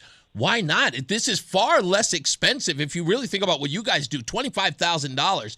The federal government spends more than that on meds. Oh, definitely. And have we lobbied? Unfortunately, I'm probably not on the top of the list with some of our senators and Congress people. Right. Because every time I see them, I say, how about because there was a pilot project that was going on for 5 states. We didn't get picked. I'm not sure why that was. But we've called Washington. We visited Washington. We called the liaisons for the veterans. We go to different meetings up at the Capitol. We were just up at the Capitol when they had the suits for veterans, and talked to some of our legislators who were there at the national level and said, come on, this makes no sense. Yeah. Pay for a dog, and we can prove to you, we have data, we prove to you that the vets get better. They have less medications. They need less visits. They have less hospitalizations, and they're happier. What more do you need? Yeah, absolutely. To help it out. You know what? Now that I think about it, I do have somebody that I can call. I know that he just got back from Washington, and he spoke to, who is the gentleman who is the head of Veterans Affairs, the former congressman. Why is his name escaping me? Doug Collins. Oh, Collins, yes. Yes, Doug Collins. I know somebody who has a direct contact with him at Veterans Affairs. I'm going to see, you know what? I'm going to give Kevin a call. He's another gentleman out of the Bronx who's always in Washington lobbying for veterans benefits. He's also a former veteran of the Navy, and he's always trying to get services and help for veterans all around there. So I know he's coming up to Connecticut soon. I'm going to actually get in touch with him today and see if I can get him your folks' information, because what you do with us every year deserves to be not just honored and promoted. It actually needs to be funded as much as we can. Imagine how many veterans we would be able to help out, along with the charitable giving that we do here at WTIC. Right. I mean, and if you think that the head of the Veterans Committee in Washington is our senator. Who's that? Senator Blumenthal. He's not. Blumenthal is the chairman of the Veterans Affairs Committee in Washington. Oh, my God. That's why nothing's getting done. No, that's okay. Well, you know what? I've got his cell phone number. I'll give him a holler today. I've got his cell phone number. And the thing about it is, the more we call, it's the old, a squeaky wheel gets oiled. If That's two right. people call, they say, well, it's 2 people that called. I understand that. Yeah. If 100 people call, they say, ooh, that's a little bit more pressure. If 1,000 people call, then they and pay keep attention. calling, they say, even if we do it just to shut them up, and I don't care. I mean, if they do it for me just to shut me up, I'll accept that. That's fine. You know what? Absolutely. On your behalf, Mickey, we will do that. In fact, I'll send a text to Blumenthal, who actually does respond to me. I'm actually pretty stunned. He does respond to me, and I'll talk to Kevin Megan, see if we could get we could talk to Doug Collins to see as well if we could at least get something on board, even if they could fund it for a couple of years. If it's $25,000, I'm sure that we can find a way to at least, to fund, if not for a couple of service animals, for a couple of vets. I'm sure we can get to that.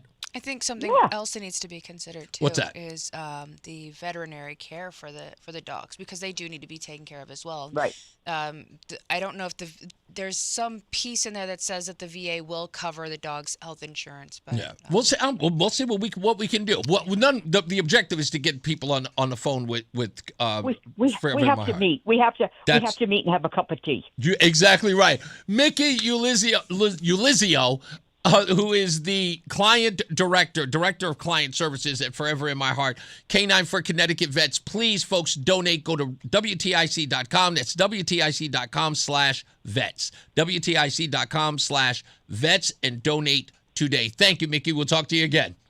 You're welcome. Thank you so much for what you do. Nice talking to you. Thank you. Always a pleasure. Thanks, Mickey. You got it. All right, let's take a break. Let's get another check of weather and traffic. Mark Christopher's back. He is in the BPS Lawyers Traffic Center.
Thank you, Chuck. Much appreciated. That's a great text. I appreciate you.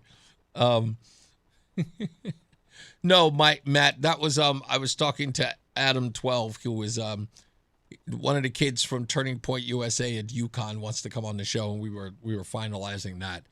We're also working on a story that apparently Magnano's GoFundMe page has been closed down. We're working on the details of that. Whiskey Tango Foxtrot.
All right. We are back. Reese on the radio, Rozan on the radio, right here on News Talk 1080 WTIC. Let's do what we always do because we know you love the segment now. I forced it down your throat. News! News! Rozan always gives me that rolled eyes when I do music news. I don't know why. It's so cheesy. It is cheesy, but it's meant to be cheesy. I love you so much. You love me so much? I do. I know that you love me so much. And I know that I love you so much.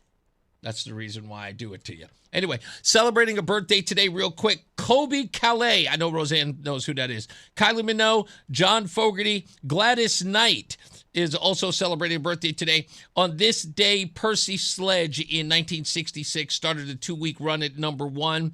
And for his When a Man Loves a Woman record, it was in the Hot 100. Britney Spears, 26 years ago today, Oops, I Did It Again debuted at number 1 on the Billboard Top 100. And also, back in 1983, this woman right here, Irene Cara, she had the number 1 hit from the movie Flashdance, What a Feeling.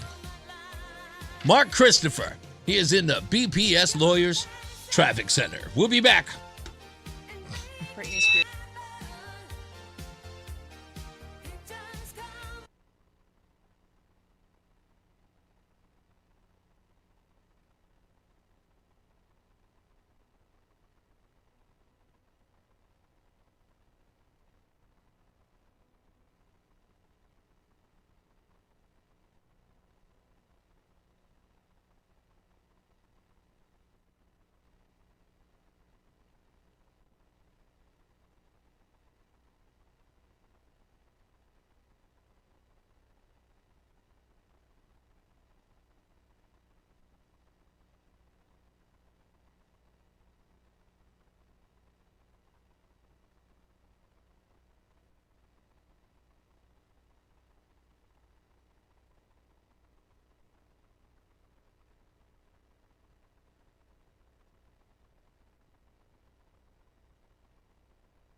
All right, we're back. Reese on the radio, Rozan on the radio. We are live. I'm looking at myself, as I do time and time again.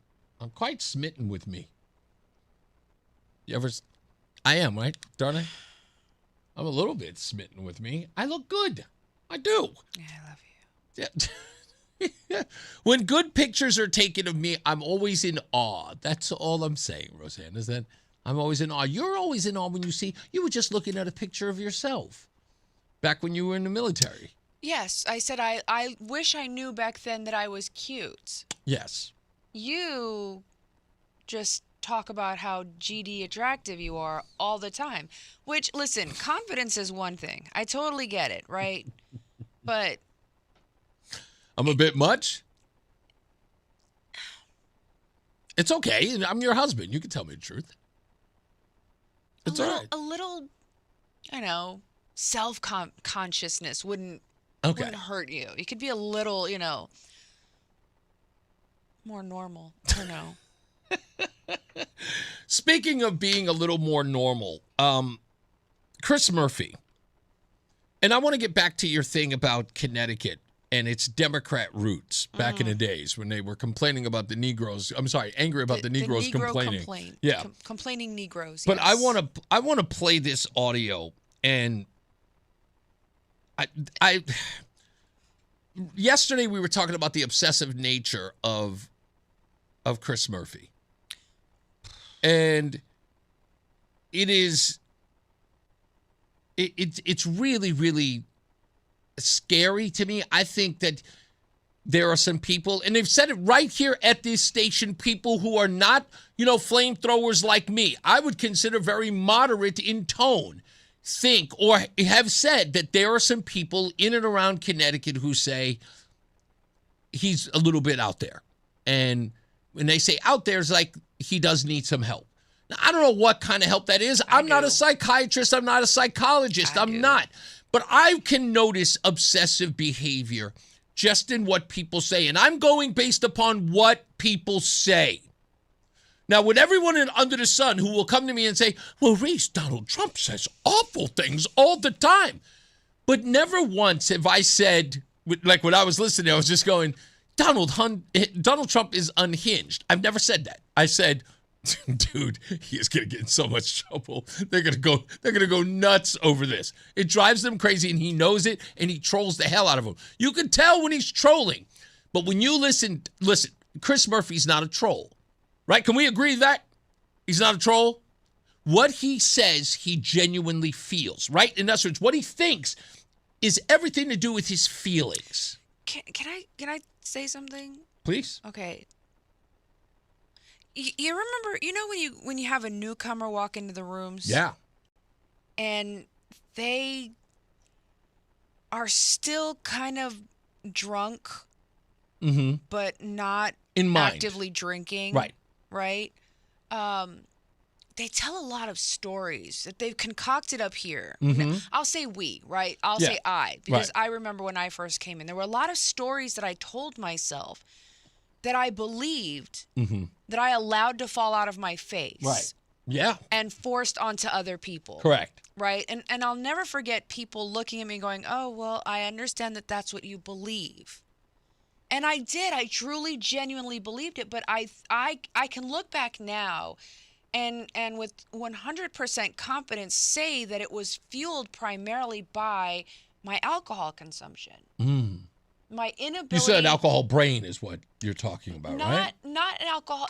I mean, I guess. Alcoholic brain. Maybe alcoholic that's brain. My alcoholic thought process. It was easier to live in the delusion that I've created because reality is so difficult to control. Because you don't have the alcohol to subdue that. No. In my brain, I can control the reality that I'm creating. Okay. Right? I create the narrative that I live in inside the reality that it's in my head. Okay. And if I can feed you the narrative and then you begin to believe it, think kind of like transgender. I'm a man, treat me like a man, call me sir, I want to use the men's bathroom.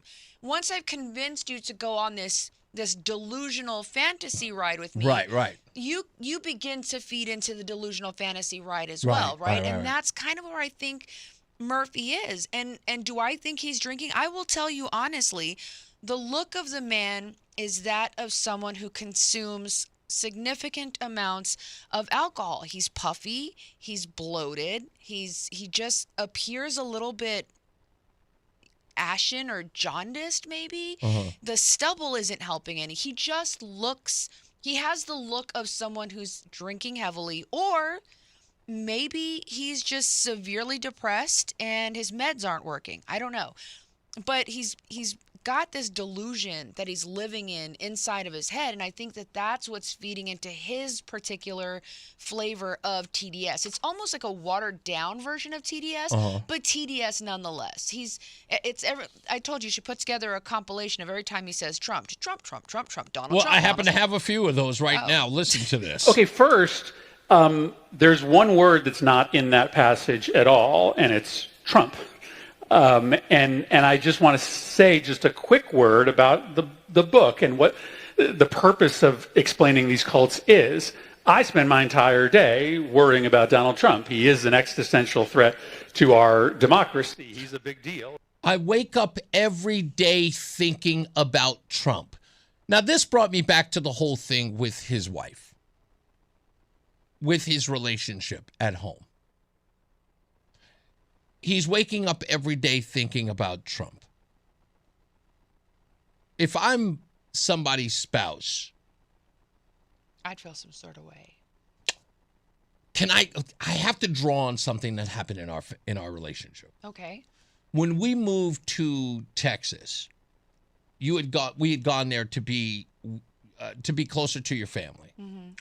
And things that you were trying to reconcile with your mother went left. Yes. Demonstrably. Yes. And there was a time where it had gotten so bad that you were in the garage where you usually would sit, right, with the garage door open facing our street. And I had pretty much said, I'm done with this back and forth with the mom. Remember that? Mm-hmm. And I was absolutely livid at this point because I felt like I was running interference. You were the mother buffer. Yeah. That's what I dubbed thee. Yeah. And this was becoming, you and your mom were having issues, and I was the person who was constantly getting called, and I was in the middle of it. And I had other things that I had to focus on, and I couldn't deal with this relationship. I could not be the person to navigate the two of you. I was done. At that point, I was spent. I said, this is enough. You work this out with her or stop working out with her, but I'm out. Right? Mm-hmm. And you remember how upset you got with me because you were like, you had to finally say to her, now you're driving my husband crazy. I'm done. Right.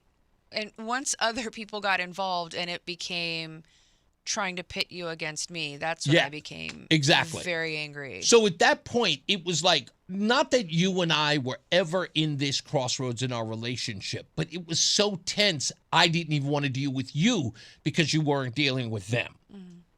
Imagine that in Chris Murphy's, where every facet of his life, the guy's writing books, he's traveling the country.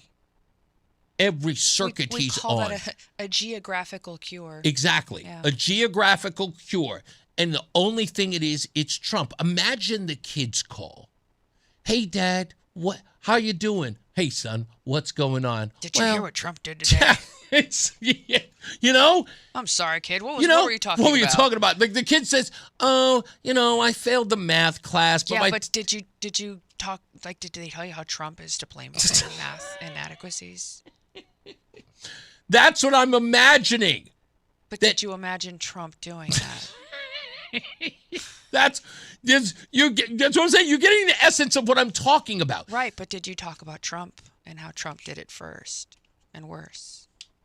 It's again, see this. That's what I'm saying. He is all over the place. Okay, first, there's one word that's not in that passage at all, and it's Trump. And I just want to say just a quick word about the book and what the purpose of explaining these cults is. I spend my entire day worrying about Donald Trump. He is an existential threat. I want to say something about the book and goes right to Trump. Wait, no, what I think is even worse is, let me tell you about these cults, Donald Trump. Yeah. I spend all my time thinking about Donald Trump, but I'm in a cult. I'm in a cult. We're the cult. Because I'm living my life happy, joyous, and free, but you're not in a cult because all you think about is Trump. Waking up every day. In that passage at all, and it's Trump. And I just want to say just a quick word about the book and what the purpose of explaining these cults is. I spend my entire day worrying about Donald Trump. He is an existential threat. Spend your entire day. What is it? The master. He spends all his time obsessing about the master. To our democracy, he's a big deal. He's the cause of lots of our problems. Like what? Like what? He's the cause of most of our problems. Like what? I don't know, I'm but trying to figure this. Like what? That is, this is an educated man, I would presume. And he's running around talking about how Donald Trump is the problem, the issue of all of our problems. He wakes up, not wakes up. He spends his entire day, his words. These are things that are free flowing. Nobody's dragging this stuff on him. He is willingly giving this as a sentiment. How many alcoholics have you talked to that are in the rooms because they are now on their second, third, fourth DUI? Yeah. Well, it's not my fault. The cops. If the cops would I was only 7 blocks from home. I was just 7 miles from my house. Yeah. I don't know why these cops keep pulling me over. It's the cops' fault. It's always everybody else's fault. It's never your fault. That's what you need. That's one of the lies, the delusions we tell ourselves is the problem is outside of me. It couldn't possibly be me or my decision making or the things that I'm doing. It's outside of me. It's everyone else's fault. But the fact that he extends it to everyone, he is the reason for all of our problems. I always ask the question, what are you talking about? I spend my entire day worrying about Donald Trump. He is an existential threat to our democracy. He's a big deal. He's the cause of lots of our problems. Again, lots of our problems. Listen, the brakes need to be changed. It's Donald Trump's fault. Yep. We needed new tires last weekend. Donald Trump's fault. Yeah. I needed to buy groceries. Ran out of eggs. Damn it, Donald Trump. What are you doing? And I can imagine him dealing with his family every day, and everything has to go through whether or not Donald Trump is an existential threat today. I'm thinking about taking the boys to the zoo. But Donald Trump is, threatening the animals. I'm going to stay home because I'm going to have to go on social media about things that Donald Trump's doing. Yeah. Right now, he's tweeting about, golf, and I can't let that stand. Listen, you guys go ahead. I'll see you when you get back. We can't go to the zoo today. They are imprisoned, and it's racially motivated, and it's Donald Trump's fault. He wants to deport the giraffes back to Africa, and we have to tweet about this, guys. We need to stand up for this injustice. I mean, think about all of those anteaters. I'm not sure where they belong, but I know Trump wants to send them back because they're brown. They don't speak English, and they're brown, and they want to eat their own food, and that's why we can't go to the zoo, guys. It's racially unjust. And, dolphins. Dolphins can be gay, and Trump is against gays. So, God, guys, we can't go to the beach either because gay dolphins. It's just really bad. It sounds crazy, but I'm just all I'm saying is I'm taking his words. So you get mad. But these are his words. I got to listen to him, folks. I got to listen to Chris Murphy every day because people send him to me, right? I am not obsessing about Chris Murphy, but people send me clips and they go, did you see this? Did you see this? Did you see this? I go, oh, man, what did he do this time? And I see it and I go, and I step back. Folks, here's the thing. Can I say this before we go to break, Rozan? Let me explain. Friends of Chris Murphy are no different than black people at the NAACP. Hear me out. When black folks are really being treated unfairly, the people who are supposed to come to their aid never do, but Reese on the radio shows up. Remember me, the sellout, the coon? Uncle Tom. The Uncle Tom.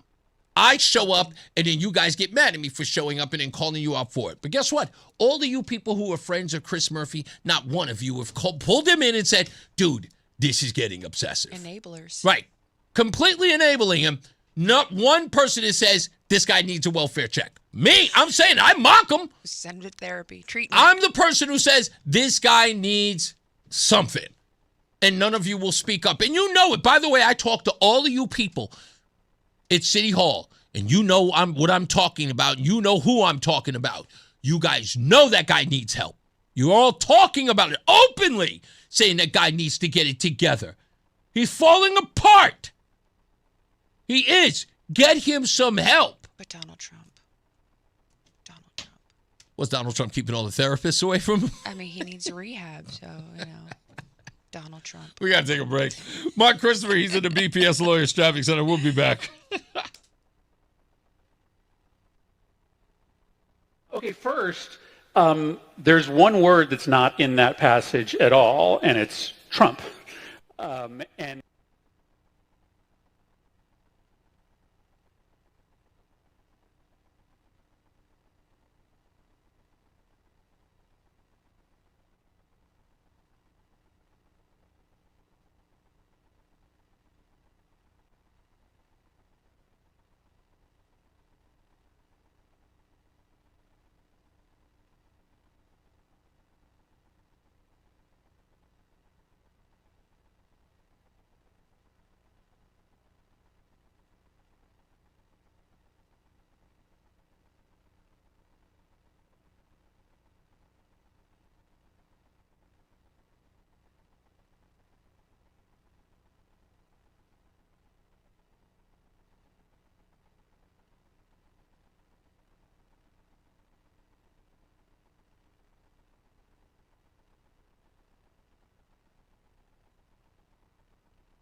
All right, we're back. Reese on the radio. We got weather and traffic coming up in a second. I know you want to just breeze past it, but are you going to tell the people about the pizza?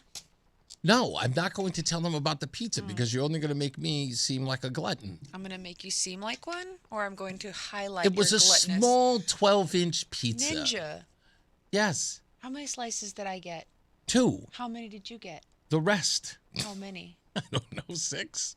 Mm-hmm. That's a small pizza That's who told me to order a small pizza? because I didn't want you to get a large pizza. Right. That's why. Right. How many slices did I get? 2. Yeah, and I am currently Hungry. hungry. Are you hungry, sir? No, I am not. You're fully satiated.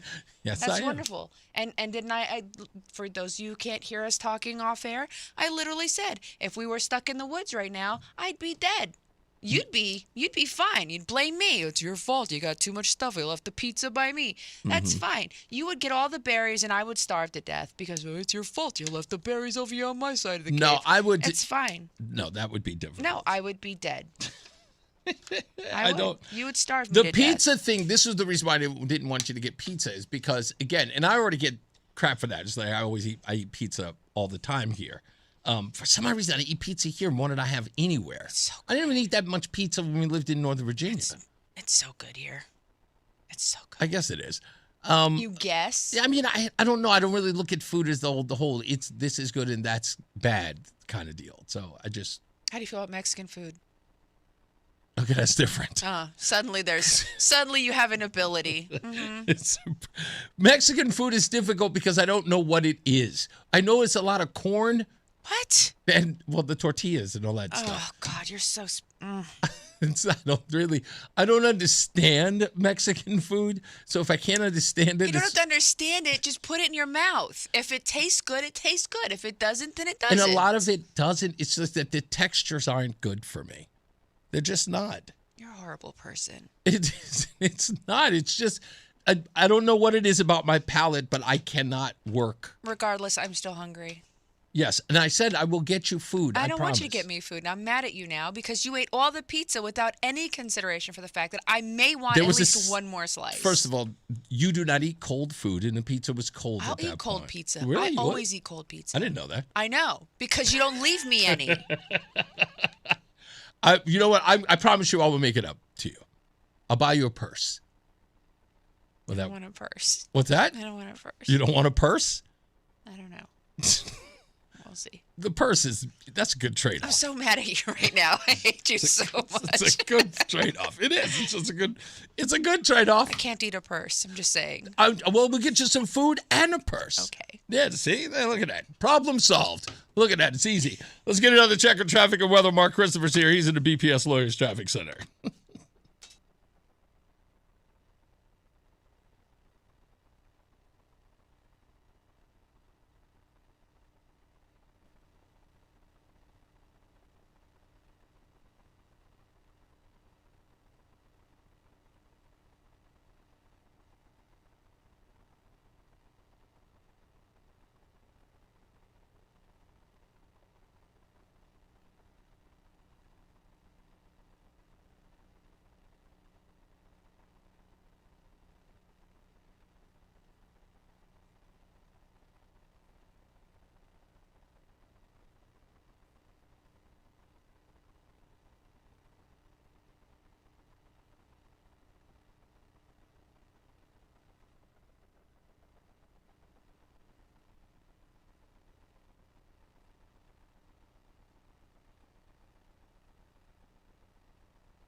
All right, we're back, and are we at that point? I think we're at the last break.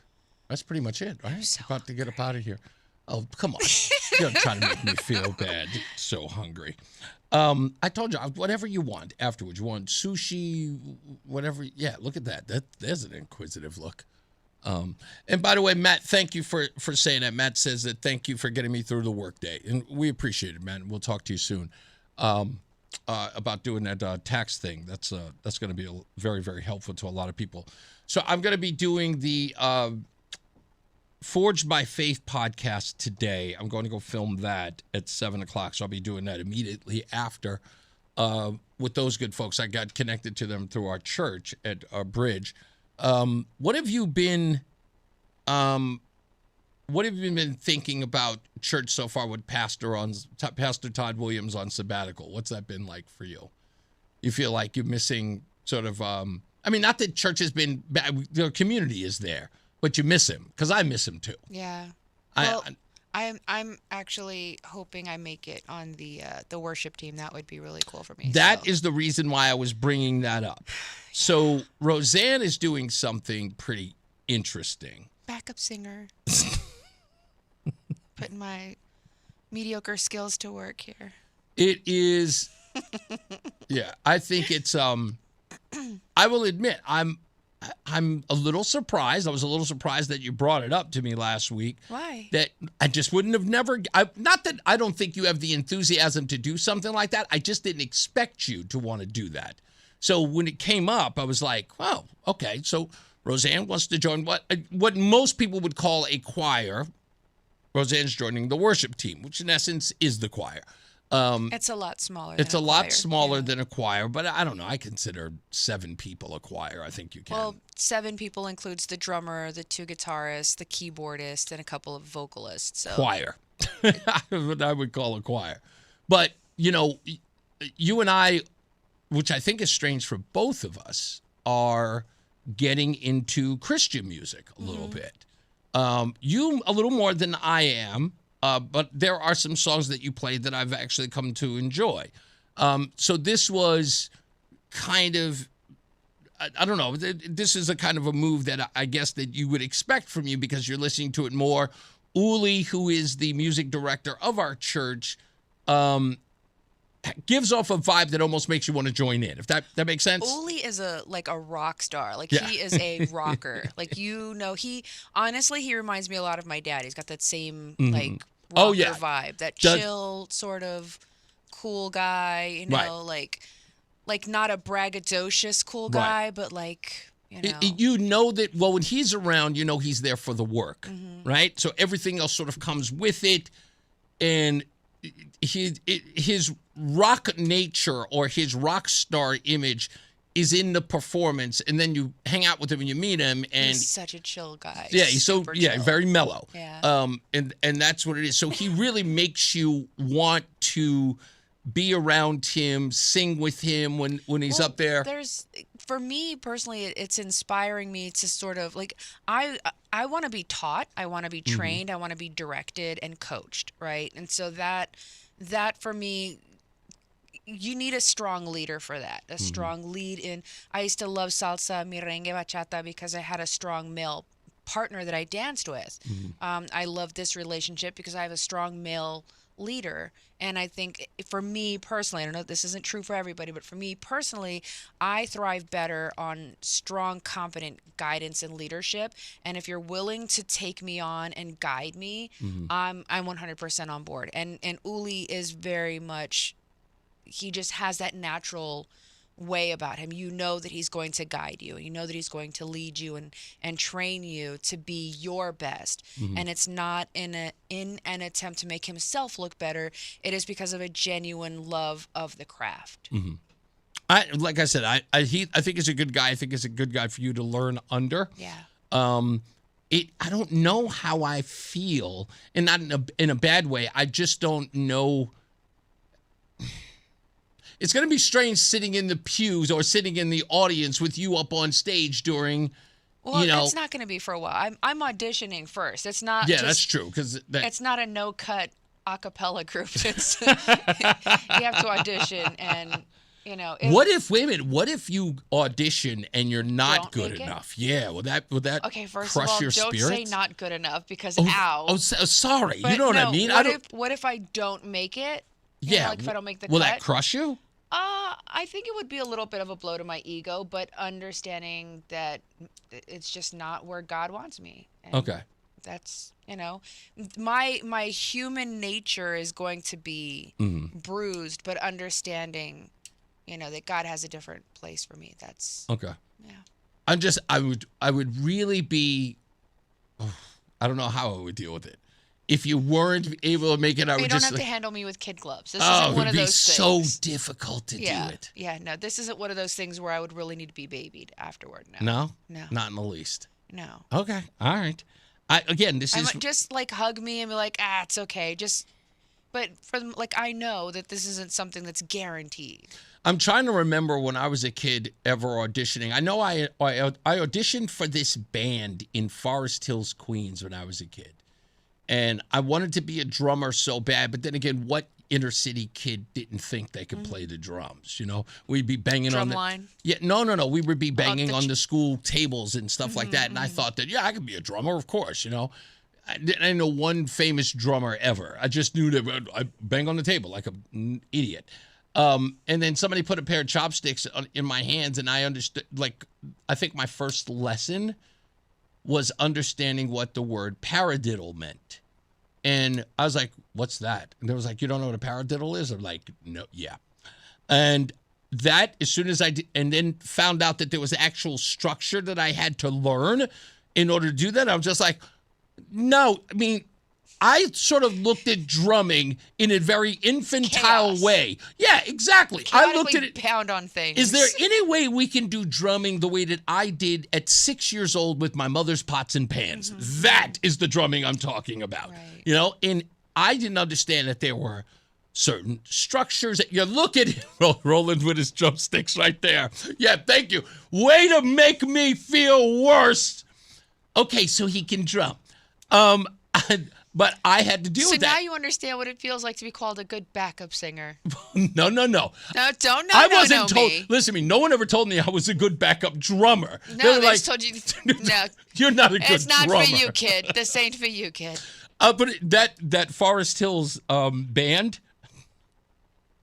I switched to 3 instruments, and I was horrible at all of them. One of them was a flute.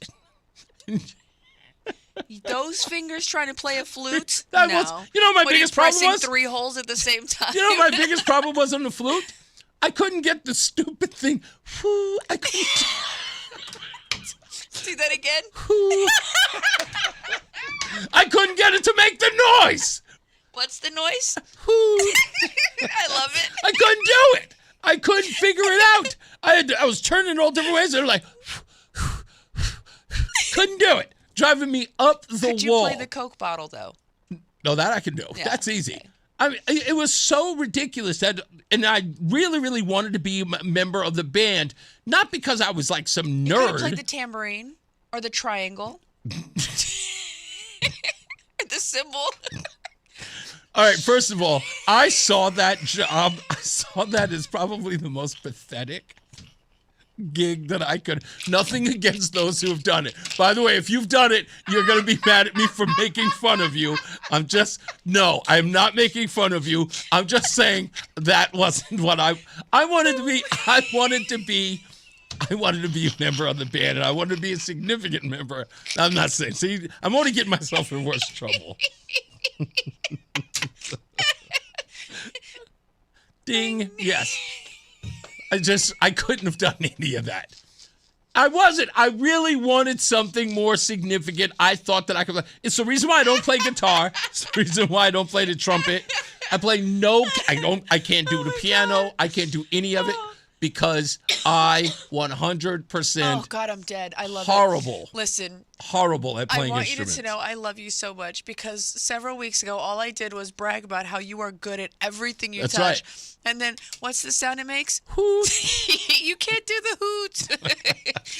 So you say that I'm good at everything, but there are some things that I'm awful at. That's one of the things that I cannot do. I'm very awful at that. Wait, who am I? Wait, where's my camera? Let me see. Roland can brag all he wants, Matteo says. Boris says, bang on the drum all day. That's right. Exactly. And he's up there. What's that? Hawaiian noises? Banging on the bongos like a chimpanzee? Oh, that ain't working. That's the way you do it. Get your money for nothing and your checks for free. That's one of my favorite bands. Dire Straits. Money for nothing. I want my MTV. Okay. Goodness gracious. Good job, Boris. She wouldn't know. But I couldn't do any of that When did stuff. that song come out? 80s? Mm-hmm. Yeah, okay. Got your point. Single digits. That's Yes, how old I was. that's Single right. digits. Exactly. Thank you, Lori. Yes, I am wearing my Mega Ditto shirt from Rush Limbaugh. But you can make fun of the fact that I didn't. Cymbals wasn't going to be my thing. I really wanted to be a member of the band. And like you, I could I can read music a little bit. I can read, certain things about music, but yeah, I couldn't tell you where. Like I'm looking at a C. I don't know where my finger goes on the guitar to make the C. Yeah, so I wouldn't know. I wouldn't either. Cal plays the flute. Okay, well, you know what? She better bring a flute around so she can show me how to play it. Yeah. And ask her about it next time I see her. Yeah, I'm definitely will. And I'll probably call her. It's like, how do you make it go hoot? Could you play the recorder at least? Yes, that I played well because, as a wind instrument, it's simple. It's just right through the thing. Right. Which you can play like ABCs and... Yeah, I can play Hot Cross Buns, which Yeah, everybody knows how to play. Twinkle, Twinkle, Little Star. I know how to play Silent Night. And that I played that at a Christmas show once. And I'll never forget it. It's still one of the most insulting. I don't know why, but I remember it like it was yesterday, but it was one of those moments where at our church, we put on a Christmas show. And of course it is, it's always the birth of Jesus Christ on Christmas, right? And we were the wise men traveling, and there's this scene that they had written into the script where we're supposed to be sitting down and we have this dialogue. Well, in the dialogue, I'm supposed to play the recorder because they knew I could play the recorder, and I had to play Silent Night. They give you a triangle instead? No, they gave me, I brought my recorder that I had from school, and I played it in the play. Anyway, so in the part where I play Sleep in Heavenly Peace, which is a high note, I hit the wrong note. So the line goes, sleep in heavenly peace. East, there's a higher note. Peace. Yeah, well, I hit the wrong note and it came out it came out bad. Right. But my next line is, boy, that sweet music does soothe my soul. After I completely butchered the song. My stepfather, who's in the audience, is the only person you hear in the back howling laughing at the line. And then the entire audience starts laughing. So I start laughing on the stage. And I'm supposed to be humiliated, but it was completely funny because I couldn't believe that I actually had to say the next line after I completely butchered the song. Boy, that sweet sweet music soothes my soul after I completely butchered it. Is this a black church? Yes, it was. Yeah, sounds like it. I got a good Nixon joke about a recorder. Oh, I don't know that one. Who gives a hoot? Oh, yeah. Who gives a hoot? Thank you. You guys are the worst. I tell these vulnerable moments in my life, hoping that you guys would sympathize with me a little bit. Do you know, I'm sitting over here imagining you as a small child, just vulnerable and little and cute and making a mistake, and I just want to go over and hug you. Oh, well, thank you. I do want to hug you. Thank you. But You make do it fun of after you the show. first. To make fun of me first. Yeah. It's like your friend falls down. You laugh Did you at him. did you ever play any instruments? Forget about me. Did you play any? No. Never? Nope. Not even guitar? Nope. Nothing? Nope. Huh. Interesting. I was a vocalist my entire life. Just a vocalist. Just a vocalist, yeah. Just a vocalist. At least I could play my instrument. Shoot. They stuck me in the back with a triangle. Oh, you're the worst. Hey, Rozan, we're going to go ahead and give you these maracas. You just shake your little maracas. And it never happened to me. I was good. No. I was good. Well, listen, I'm just saying that it's a tough road to hoe when you want to play an instrument. you want badly to play an instrument. Every person you know is in the band, and you want to play an instrument, and you just can't get it. Yeah. And I tried. I'll never forget Mr. Drummond's band, his music band, I should say, in school, in junior high school at Susan B. Anthony. I must have moved around so many things, but there were certain instruments that I was never going to touch. One, I wasn't going to touch. What's the big one? The cello. No, the big giant horn. Bass. Oh, the French horn? The French horn. Wasn't going to touch it. Too big. Nobody wanted to carry that all day. Didn't play the saxophone for some odd reason. I didn't think I was cool enough. No. The regular saxophone. I didn't think I was cool enough for a saxophone. It just didn't make any sense. I was going to do the trumpet, but it's weird that there are only 3, things that you play, but you have to go through that. So I couldn't figure it out. I wasn't going to play the clarinet because in my school, only the girls played the clarinet. Only the girls played clarinet. You just couldn't be a boy playing clarinet in junior high. You just couldn't.